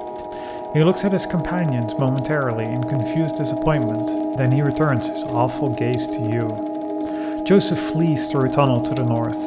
Lula flees through a tunnel to the northeast. Follow Joseph? Run northeast. Okay.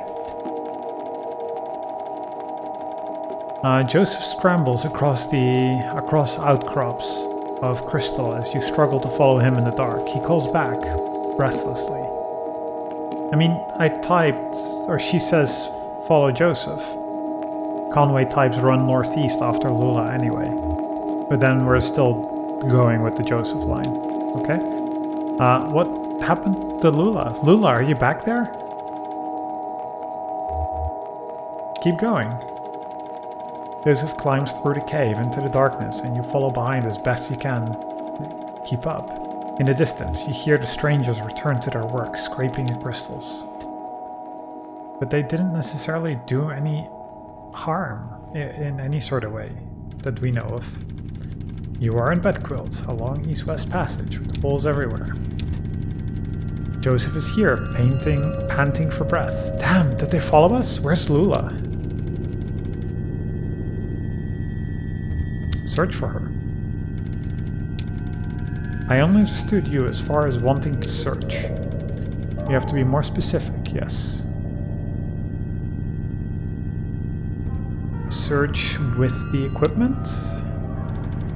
Search equipment. The various computer and audio equipment casts angular shadows into the tunnels as you scan slowly across the pile. Nothing. Down one of the tunnels? Search tunnel.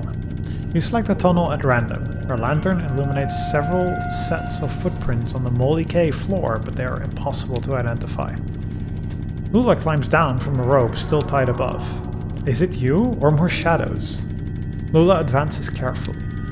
It really is you, isn't it? I got lost out there in the tunnels. For a while I thought I was running in circles, or some kind of labyrinth. Every rocky wall and floor looked the same. Finally, I ended up here. I hid out for a bit, waiting for you. I heard voices, but I wasn't sure, not after what I've seen. While I was out there, I spent some time on the Zero. What? Why? Joseph, it's different than we've heard. It's like a real place. They pick up garbage, they deliver mail, they go to work and to church. My most vivid memory is a parade of images, like a waking dream or a slide lecture I'll never understand. A television, a scarecrow, a crystal, a feather, a sandwich, a CRT monitor, a bottle, an anchor. Joseph seems agitated. What's up with Joseph? Ask Joseph what is up. Nah, it's... Lula, you've heard the same damn stories I have. There was a cathedral, Joseph, a cathedral. I'm not saying it's any ordinary highway. The cars that passed, the things that passed. Why have you got to be so damn fascinated, Lula? Why have you always got to... It doesn't matter now, damn it. I'm leaving. To hell with all of it. Get him back on track. We're so close. Divert Joseph's attention. You shout something at Joseph about the project you're working on together. You'll die in these damn cold caves, and what about those men? You know they'll come back. You start a fire, yeah, well, that's what they do. Then we can hide from the strangers.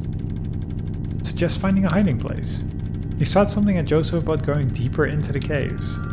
Did you hear their voices? They'll find you, but not me. I'm going back to the service. Stop! Your stupid fight is ringing through the whole damn cave.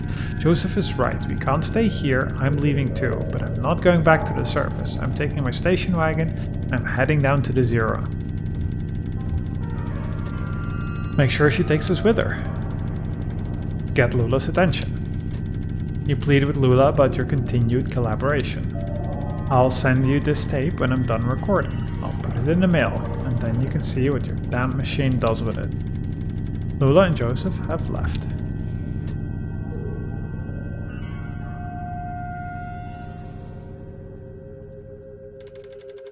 Abandoned by your collaborators, your confidants, your companions, the only two among your colleagues with whom you've ever trusted the gift of your friendship. Pretty thick, sounds like a beardo had his heart broken. You wander the tunnels alone, dragging along the components of your unrealized masterpiece, climbing the underground passages for a new site in which to realize your vision. Sounds like a genius. How do you mean? Vain. Vanity, ain't it the truth? My Aunt Remedios, before she got into the whole ethnomusicography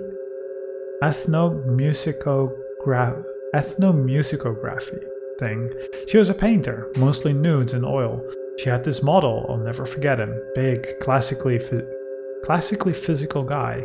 Looked like he was about to storm Troy. He made everyone call him the Colonel. Weaver and I saw this guy naked a lot. He couldn't help it. He was always posing somewhere in the house, chasing the light from room to room while Aunt Remedios made a sketch of his profile or worked on the right mix of pigments for his abdomen. The Colonel had this magnificent hair, long black hair that just ran down to the bottom of the shoulder blades.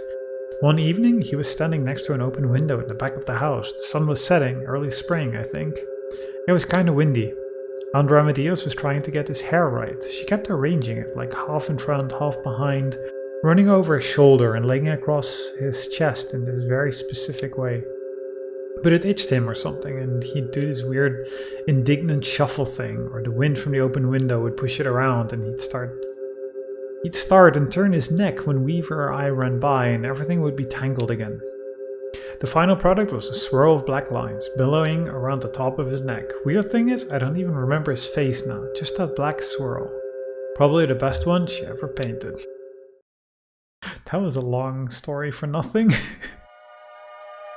But okay. So, this is where we are now.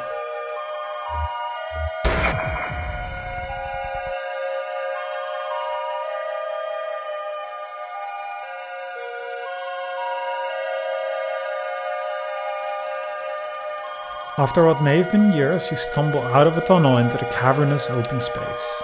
Stalactites adorn the ceiling like grotesques. In the center of the room is an enormous rocky spire. This is where you will set up your equipment and establish your legacy. Yep. That is what happened. And now we are looking at ourselves. Now's the time to continue your work.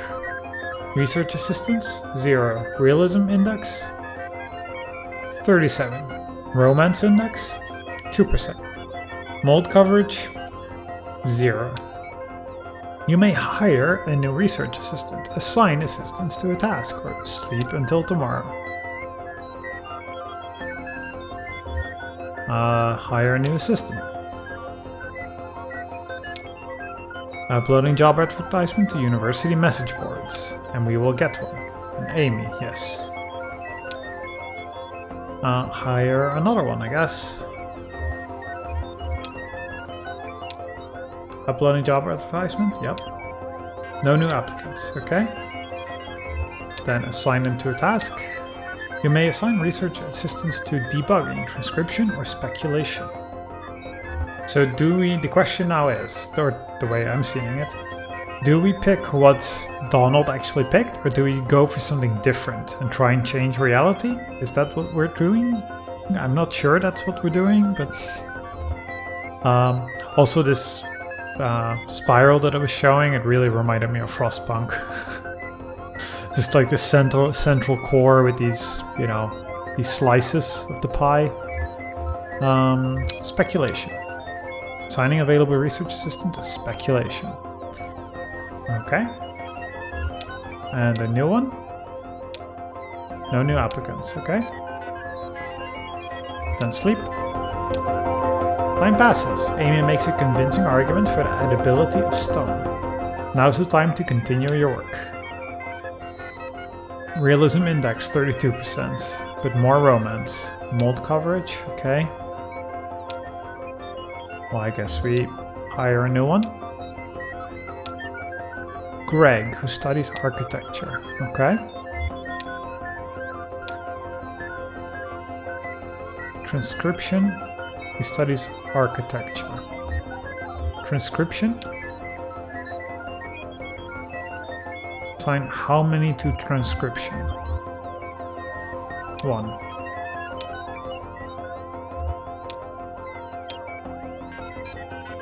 I guess a little bit of debugging. Well, let's see. Sleep. Gets a little louder every time, no? Greg fixes some weird math with some weirder math. Amy carefully transcribes the sounds of dripping water and all of their variations over a period of several hours. Greasy black mold is collecting on the computer equipment. Now's the time to continue work. So we're getting more realism. Not enough mold yet. More romance. Let's hire another. Weaver, who studies mathematics. Okay. Let's assign them.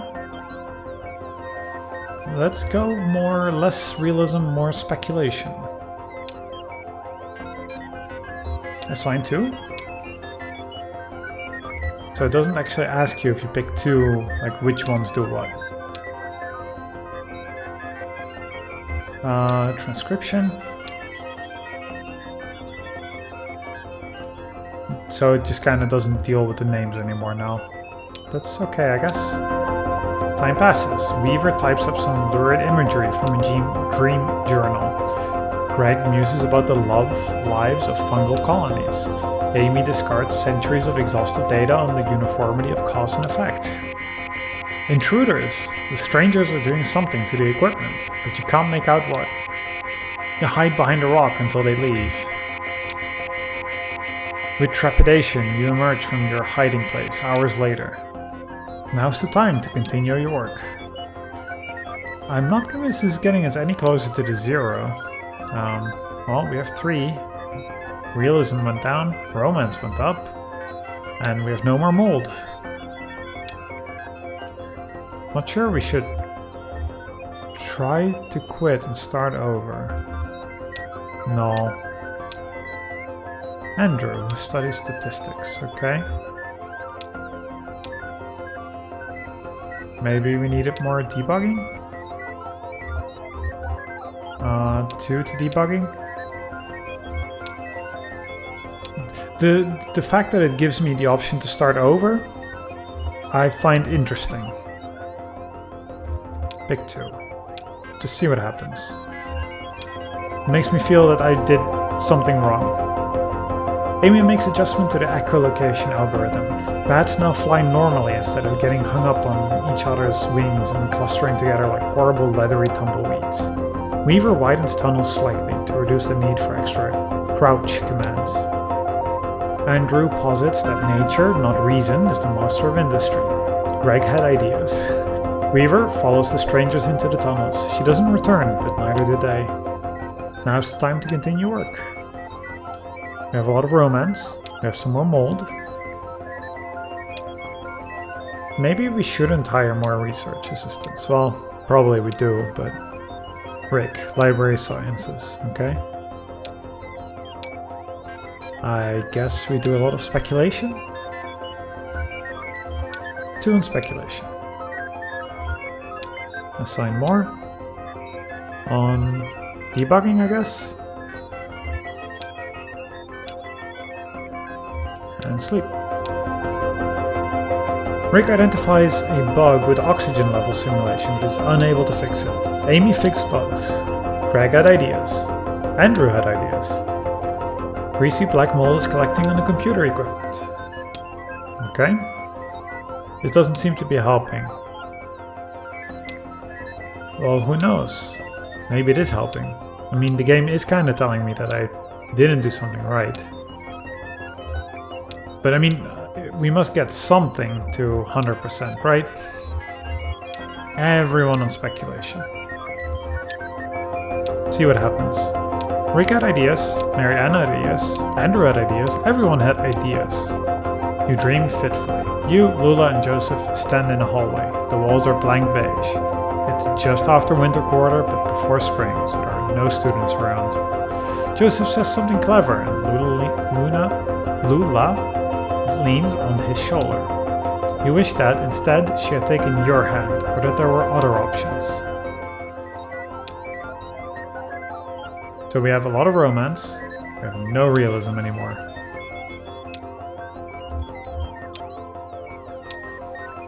Can we even hire anyone anymore? Roberta. Okay, we can. So, do we just have to get all debugging? Everyone on debugging. Can we get back into realism? Time passes, fixed bugs, fixed bugs, fixed bugs, fixed bugs.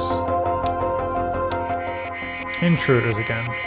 They're doing something to the equipment, but you can't make out what.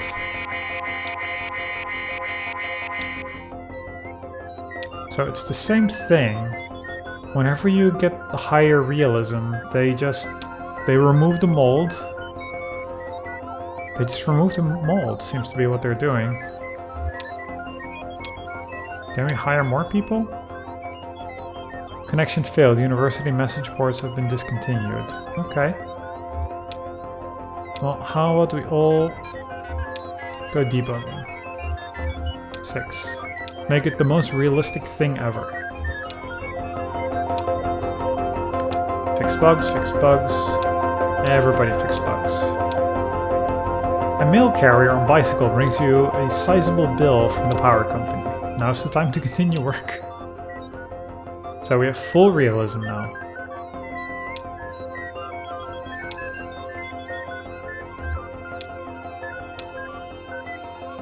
I guess we put 1 on debugging to maintain 100% realism. Is that what are we supposed to get 100 in all of these? 4 on transcription? Like, I really, at this point, don't know what I'm supposed to be doing.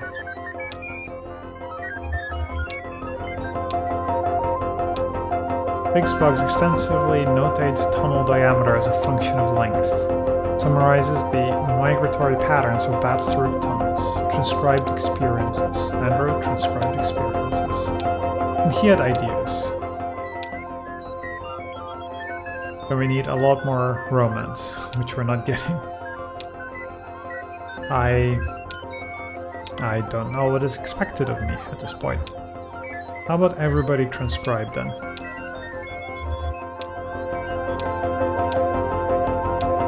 Yeah, everybody's just giving the same message. You prepare a nutritional meal of boiled cave moss, seasoned with a salty, translucent paste you've harvested at great personal risk from stalactites.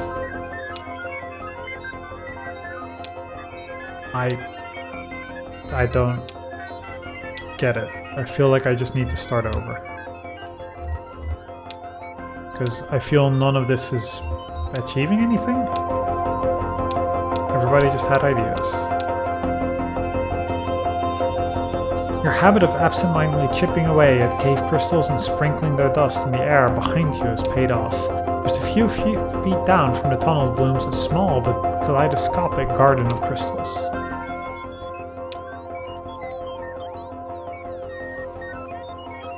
I don't get it.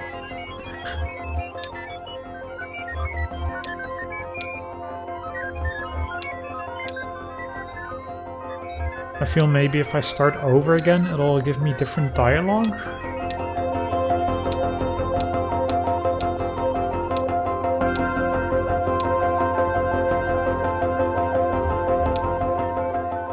So the intruders didn't even necessarily do something there. Okay, try to quit and start over. I want to keep playing.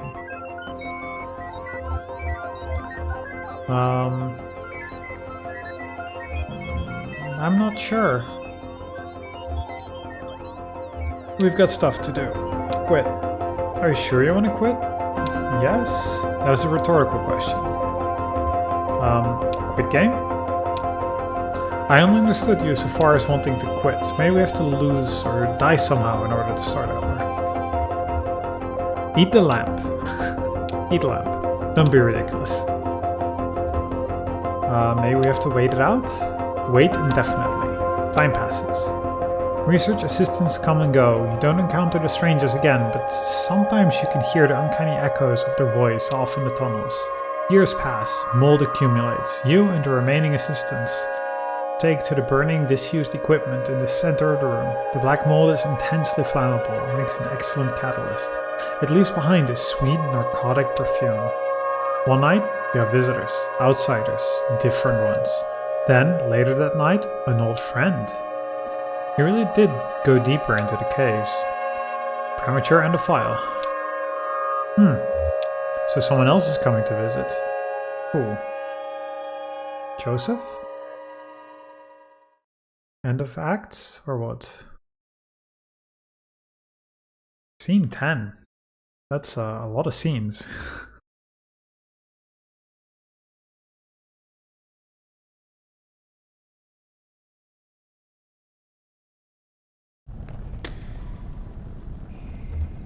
An old friend it is. The way they frame this screen really gives a, like, you have to pick one vibe. Let's talk to Lula, because we care more, but... You really did go deeper into the caves, yes. Well, you were easy enough to find. So it really did sync up with reality. The computer knows. I've met a few of your former assistants. One can't help but hear things. So this is what became of our project. Oh, I've made some additions. Joseph stole the data tapes for the first half, so I've had some blank spots to fill. Yes, I know. He published his version. Actually, I'm sorry to report that it's a bit tediously sentimental. We found your doctor. Oh, good. Yes, you're looking not well, to be honest. You smell like a distillery. You've been drinking?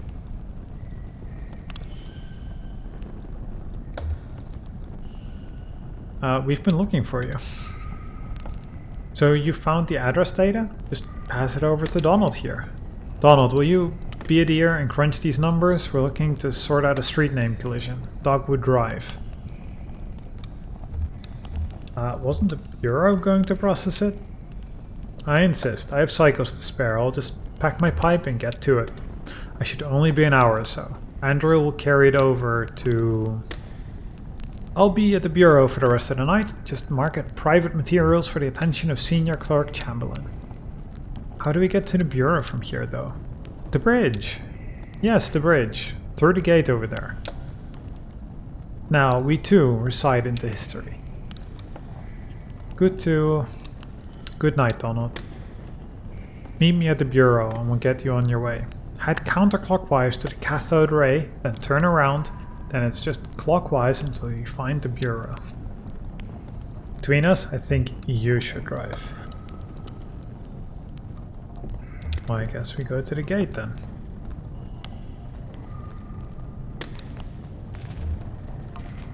Don't necessarily feel like I need to or want to talk to Roberta again.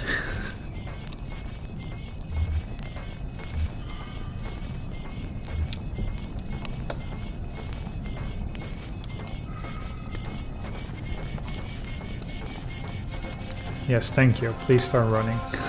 This is a long way down. I wonder if we still actually have to manually drive through there.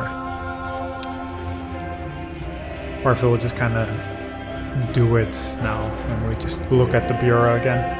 Someone has left a portable tape recorder on the path. It doesn't appear damaged, but there's no tape to play or record.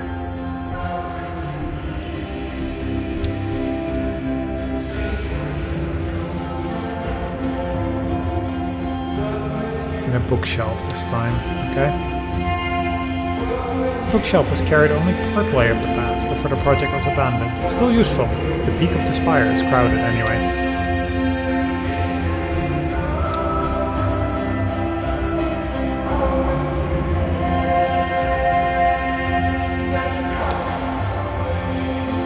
A sensible, modern electric lantern has been left here. The batteries have long since died.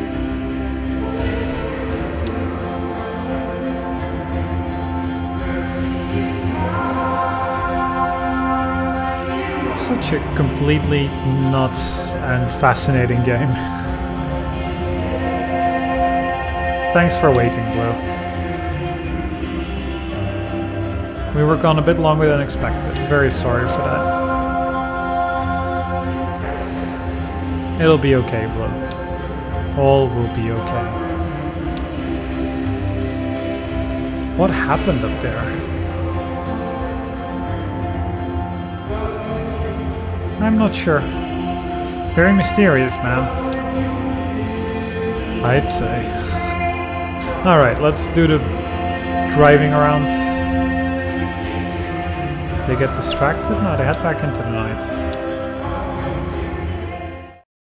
Now, do I have to drive? Yeah, I do. A cat carrier? No.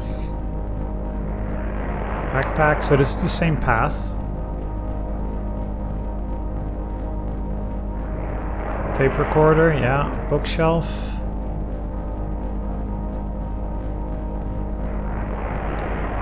We have to go counterclockwise. That's what it said. Not the robe. Up to the cathode ray. And then go back, right?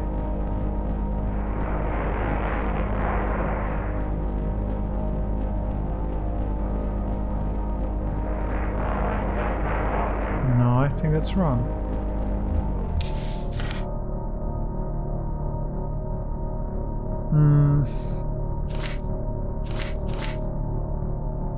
Storage facility, no. Alcorn Mines, no.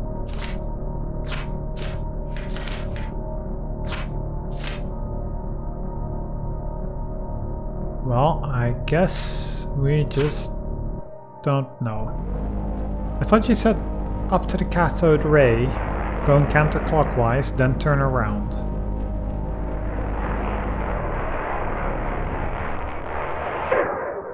Ah, because now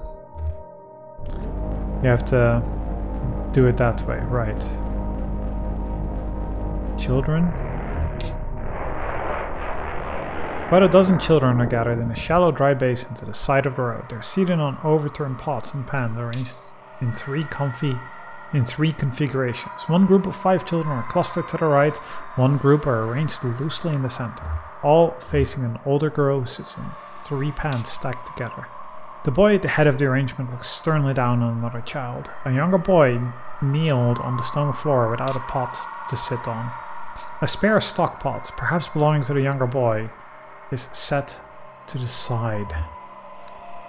That's a lot of dialogue with choices that I did not expect.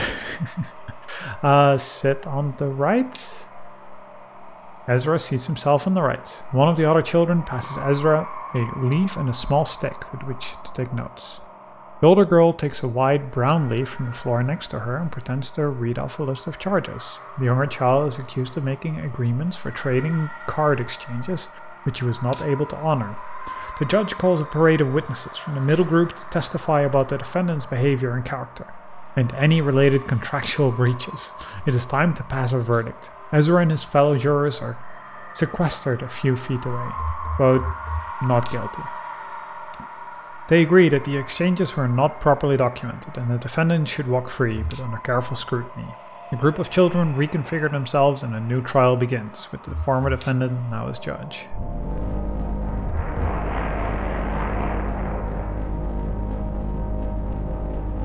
I'm so curious about how any of this is supposed to function or matter in some sort of way, because I'm sure somehow it does. Okay, so we switch to cathode ray. Now we can get to the sprocket with the anchor. Yeah, these are the things that Donald was saying, right? Bicycle, anchor, feather. He was mentioning the things on the zero. The antlers. The scarecrow.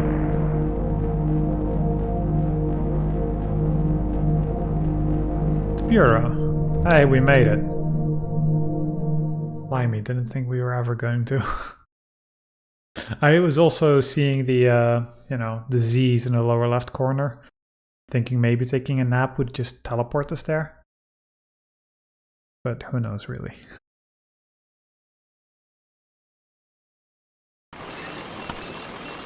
Alright. Hey, see the cat over there? Think she'd eat some bread? Nah, one more for you then, Blue. Oh yeah, maybe we should just leave a crust or two behind and she'll go for it when she's comfortable. Okay, let's go to reception.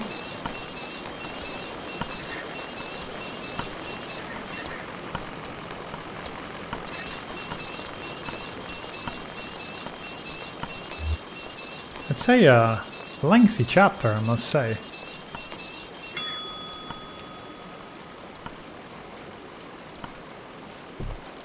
Nobody? Oh, hello. Hi, Lula. Here you are. Marianne has the rest of the evening off, so I'm minding the desk. Any word on the address? Results just came in by courier.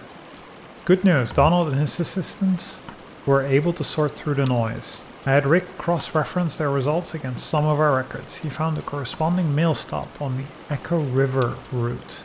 As it happens, the night ferry is scheduled to make its stop here shortly. The ferryman carries the mail and collects the garbage as well. I'm sure he can catch a ride out that way. You're welcome to wait here. I have to get back to packing. Are you going somewhere? I might. Feeling impulsive. I'd like to be ready. Maybe back to Mexico. It's been years. They still have one of my sculptures in a museum down there. Did you know? Big ugly iron thing. Time to have it scrapped away. Anyway. Safe travels. Try to stay out of the water. It's colder than it looks, and deep.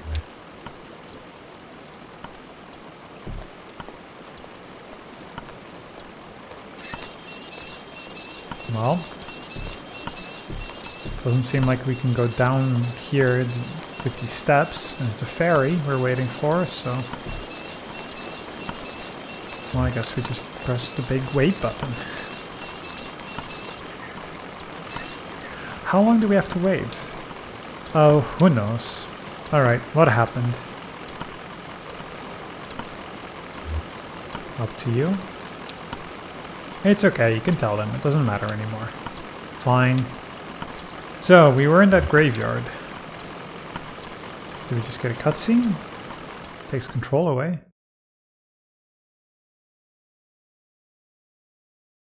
Scene 12. Blimey.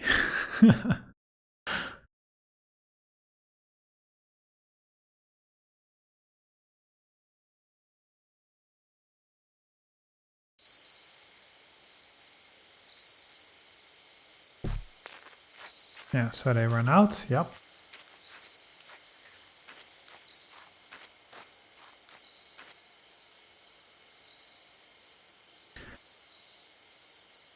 Well, we said worth a look inside. Yeah. I'm just mimicking the same dialogue we went through. So we just ran in.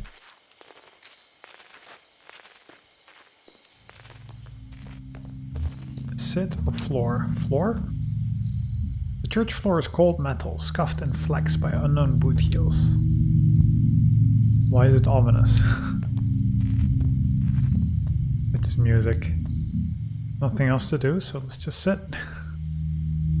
I don't know what I expected. The strangers, he kept saying. Kind of vague already, isn't it? Donald's a stranger. Hell, you and I are practically strangers. Listen, earlier in the mine, I didn't want to talk about it, but... What did you find down there? When I saw Weaver, she was on TV. I was testing a pretty simple tube repair, flipping through channels to check on saturation, and she was just there. It was kind of horrible. I mean, I told you she disappeared suddenly, ran away, but we thought... Well, what was she doing on TV? That's the part that I can't... I'd flipped past the channel a dozen times before in my test. It was one of those public access things, some old lady reading poetry. And then the next time I flipped to channel 2, Weaver is burned in my vision now. She's standing in a room. The walls are a blank kind of gray. There's tape on the walls, like markings, and desks, a classroom maybe. The camera is in the corner, so it's this sort of 45-degree angle into the room, and there's a Weaver right in the center of the picture. I stopped turning the dial. Hell, I think I stopped breathing. Eventually she spoke, but there was no real sound, just this awful hum. I read the closed captions. She said to go to the mine. I'd find something there. I can't remember her exact words. Whenever I try, I get distracted, fuzzy. Shannon coughs into her sleeve. It's so dusty in here, right? Yeah, real dusty. You'd think with all these holes in the ceiling. What the hell was that? Did you hear that? Must have been the church settling. Must. Really? Okay.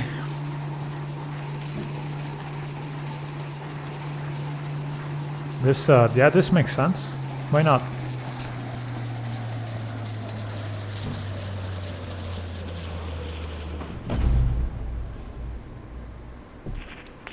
Oh, I'm this guy now. Hello, visitors. The stranger activates the tape player slung on his shoulder. A crackly drawl echoes in the room, but it is patient and sounds like it should be smiling.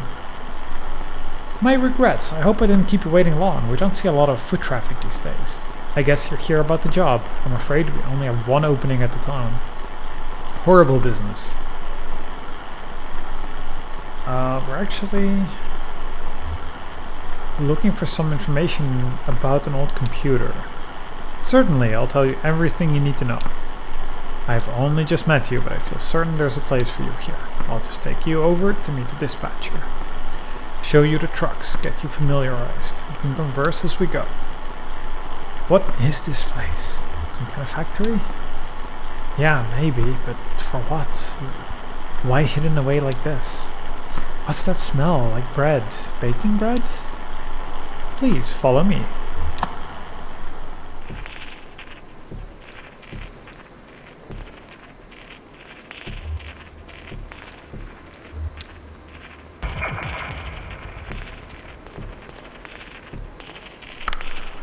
I have to ask you to step in here a moment. This is for your safety, and adjust your outfits just a bit.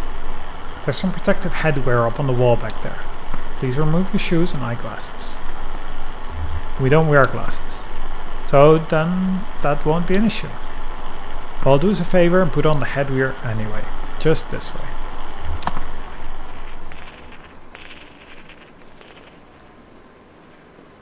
So there's 3 other people.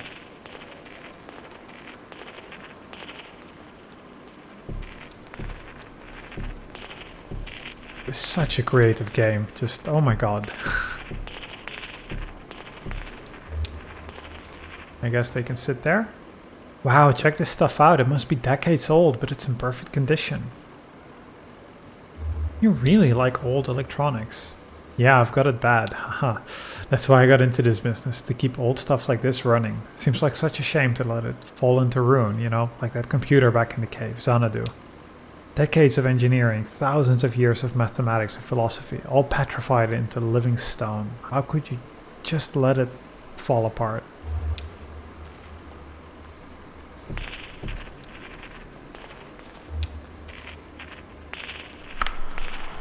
More new arrivals this evening. Plenty to do. Got to relay the formula.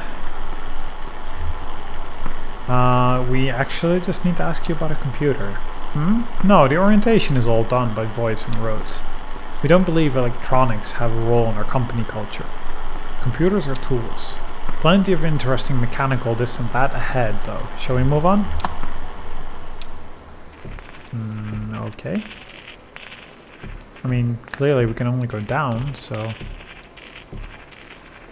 At least our path is straightforward. So these are the trucks. Shuttles. Here's the fleet, haha. Oh, we just use these to get around internally. What do you do here? Oh, I'm a copywriter. Text on bottles and flyers, ad copy, that sort of thing. Discerning shades and heartsick lovers have long known the taste of hard times and held it in favor of over all other spirits. That was one of mine. I had a feeling this was going to be hard times. So, the trucks are just eastaways in shipping. You can become acquainted with the dispatcher there. Give me a tap on the shoulder if you see something that catches your eye. Always happy to show off the facilities. Sublime machinery. I guess we just drive.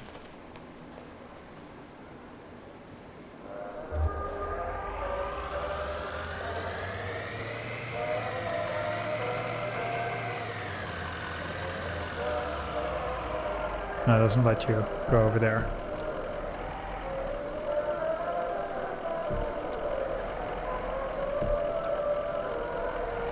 I'm pretty smooth. Just driving. Like how we, didn't want to bump into anything, clearly. Distillation. What's here?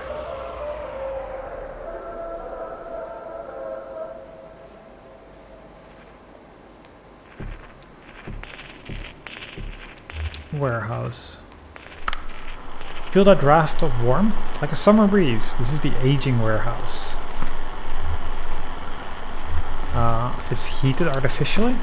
100%. Draws a lot of electricity to tame this cold rocky cave, I'll tell you that. Of course, we only have half our aging stock in here at any given time. Most distilleries let their whiskey sit in casks through the cycle of seasons. In summer, the wood expands and the whiskey seeps in, picking up flavor. In winter, the wood contracts and squeezes the whiskey back out. Down here, there are no seasons. Each workday proceeds from the last in an unbroken chain of climate control. So we make our own seasons. Each cask alternates in a weekly cycle between the cold ground upstairs and this heated warehouse. Can we just go up here? I mean, they wanted us to go to shipping, but...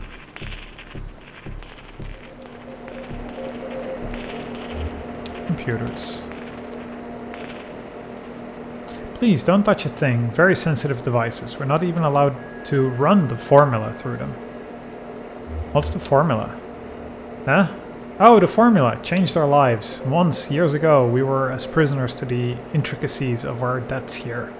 And we'd have to account for everything on paper.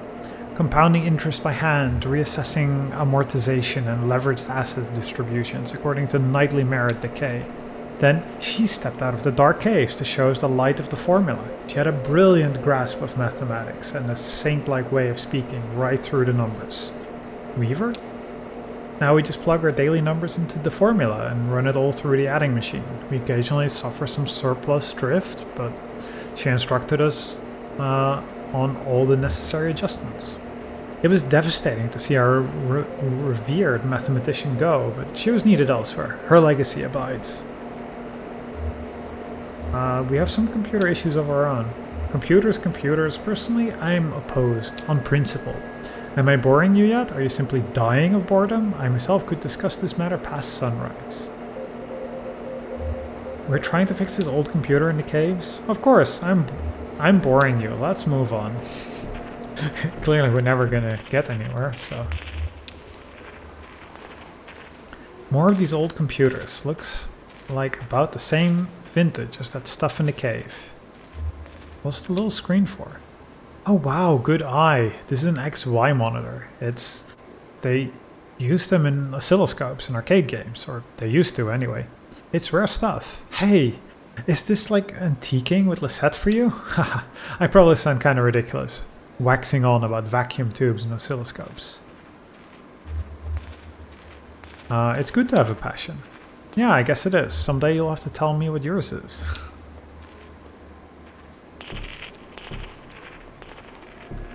Well, I guess we just run all the way back in our car onto shipping. Unless there's... yeah, it doesn't even let you go all the way over there.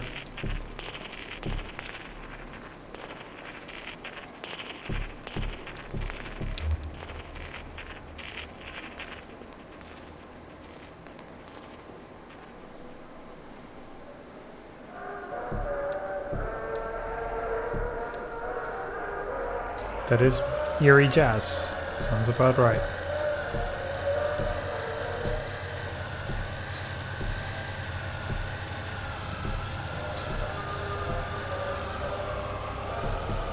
Burning caskets. Okay, that's a totally normal thing. A lumber yard.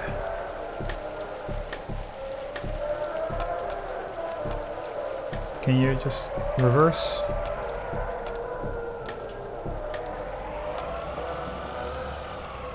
Yeah, I don't want to necessarily get off in the lumber yard.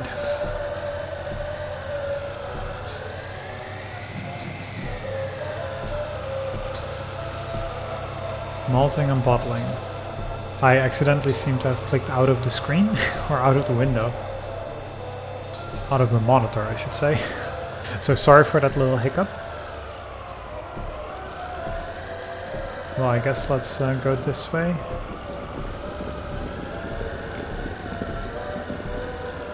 Shipping. Let's go there.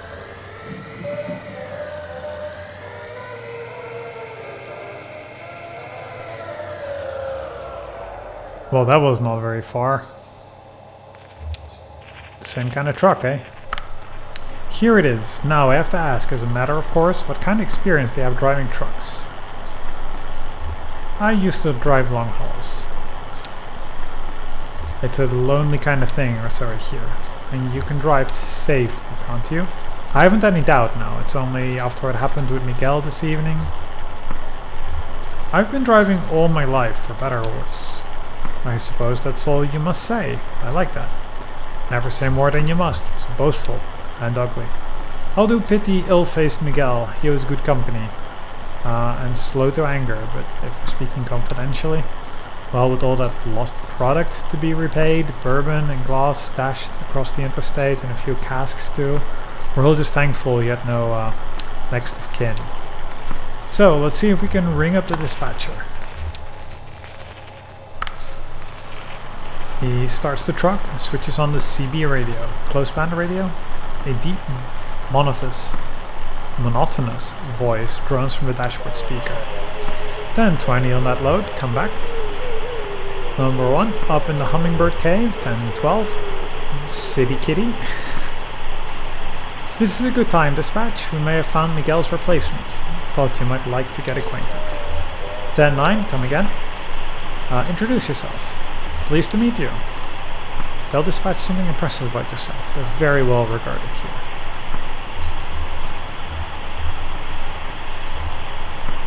I guess I could drive a truck like this. 99, wheel holder, gotta pay the water bill. So. I'm certain they'll call back before long. Let's take a look around the truck, eh? Headlights, tires. Oh sure, I know you'll want to look. Kick the tires, that's the kind of thing we do, isn't it? As though our knees could exert the kind of force these tires see out there on the road. We're more likely to hurt ourselves, isn't it the way, yeah? Sure, they're big machines, but they can be fragile. Absolutely. A truck deserves care and fearful respect, like a glass elephant. Miguel was a good driver, but he didn't have that quality of deference. Conway sat in a dim room full of folding chairs? What?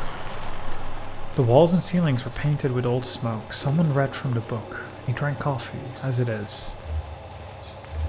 He listened.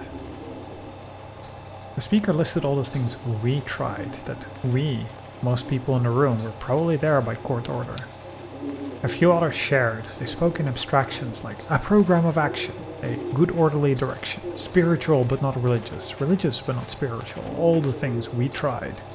Then it was over. They clasped sweaty hands through a short prayer and stepped back into the morning. He started walking. He was always walking these days. It was good to slow down. It felt clarifying, like a walking meditation. The road ran by a creek for a while. He took an unforeseen detour where the creek and road parted. Following the edge of the water, he skipped a few stones alone, then stopped to consider an overturned boat. It was kind of serenity that wandered and looking without purpose. He was coming to rely on those moments.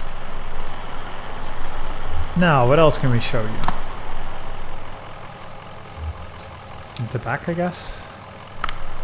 Looks like it's just about ready to go out. We have some good strong folks in shipping here, so you never need to worry about loading if you don't want to. A bit hard on the knees back at our age, eh? Of course, you'll have to unload at the destination, but that's the job, and some drivers like the extra shift stacking and loading here. I really shouldn't do any lifting these days. I see. Well, surely you can spare a dolly and carrying strap for your health and safety. Sounds like a lot of work around here. It's in our interest, friend. After all, we must meet our financial obligations.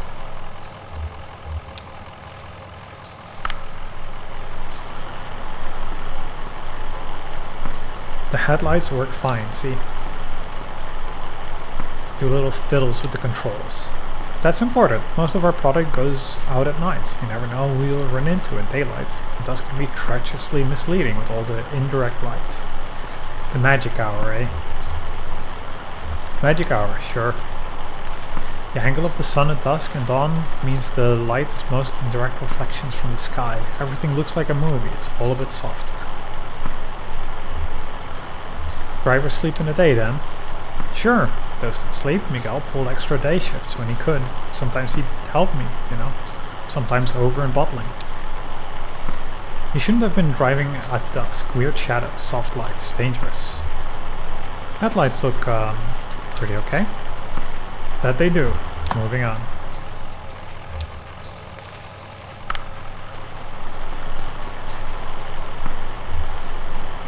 Control the wipers with this knob here. These fiddles with the controls. They seem to have had a decent torque to them, eh? Can't say how they fare in the ice storm. We must never delay a shipment. Better to assume the risk. Always clear skies down here. It's right here that most of our product is delivered by surface roads, which feel rain quite often, particularly in the spring months, so right here. I'm sure the wipers are fine. Of course, what else then? Nothing else.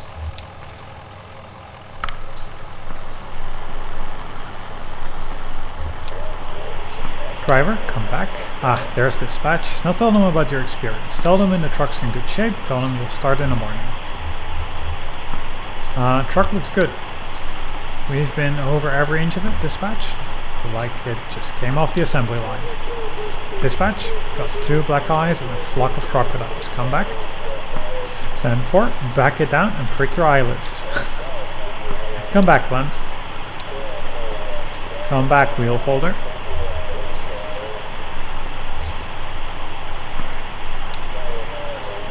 Got your ears on? Good. Listen to this. So, I think that went well.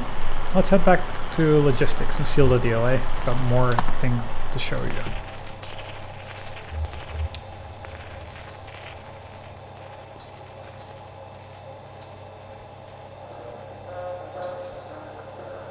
Well, let's just follow the main thing, I guess. Does seem to be getting darker though, doesn't it?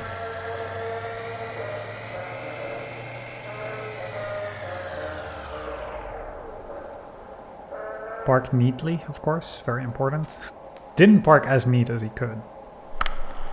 Let's head back upstairs, eh? I have one more thing to show you. Wait, we only came here looking for some answers about this stupid moldy computer. Oh, the old man in the cave with the moldy computer. The black mold. It's drawn to whiskey. It feeds on ethanol fumes, you see? As we age the whiskey, some of it inevitably evaporates into the air. The angels share.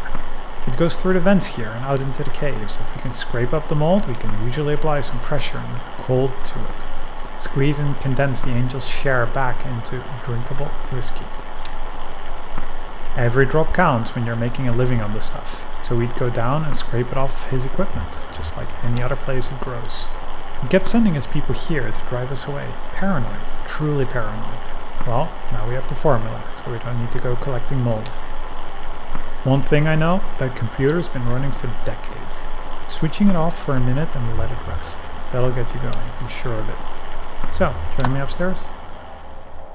That is what we learned. So then basically we just walked back out after we learned that. If you don't mind,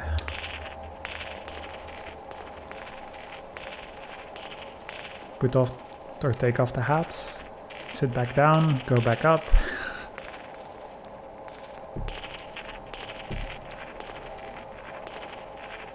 The adding machine. Here it is, a beauty, wouldn't you say? It's an antique, you know. What is it?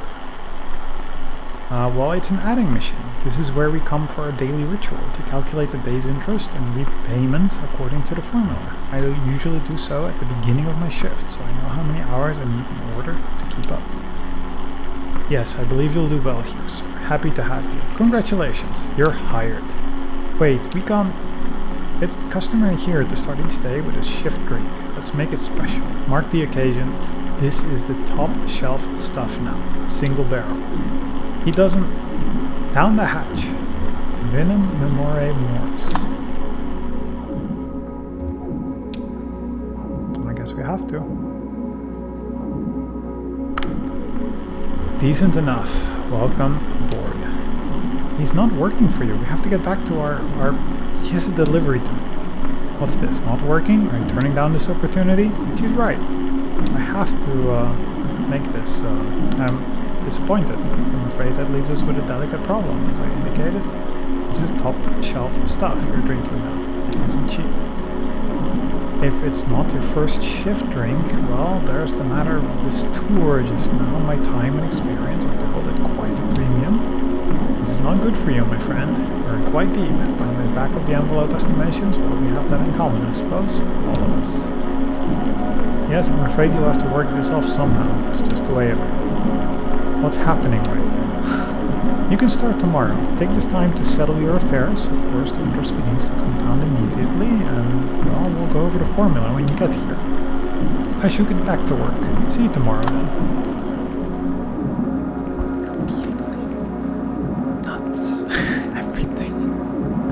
I don't know what to make of any of this. It's so completely out there. And how long is this act, really? Oh, now we're back here. Okay. So I guess I start in the morning. I guess. I'm confused. It's just the way these things go, kid. Huh, well, that still gives us a few hours to roam, right? Where's that ferry? Well, there's that ferry. And who's our friend in the glasses? Don't normally see him so much.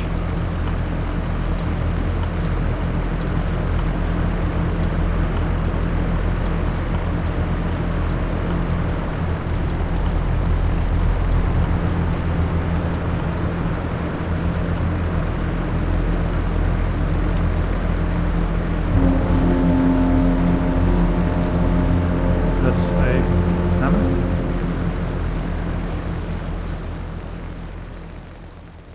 Seemingly.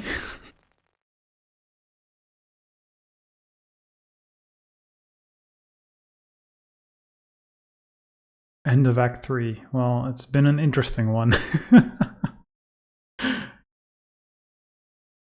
Again, no idea where any of this is going. Here and there along the echo. Okay. Next time. Because this is long. I'm even like hearing in the background just my dog getting very anxious and antsy and all of that. I didn't expect it to be that long. Blimey. Very intriguing in so many different ways. And again, no idea where any of it is going. It's fantastic, really. I've been enjoying this a lot in a way I really didn't ever expect to. And well, if you've made it this far, I guess you have too. Let me know, where do you think that this is going? Because do you expect in chapter or Act 4 for us to find Weaver, or Act 5, like we find Weaver and rescue her out? Because I don't think that she wants out. I don't know. I really can't see where this is going. But okay, well, here we are in this utterly weird dystopian. This is just one of these, like, I need to like have this whole like settle down. Like after you watch a good, interesting, clever movie, you know, you can't really process all of it, and you need to just sit down, sleep on it, let it all settle. That's kind of what I feel like that this is doing slowly over time. So for now, hope you guys enjoyed that, and join me for the next one, I guess. See you, dudes.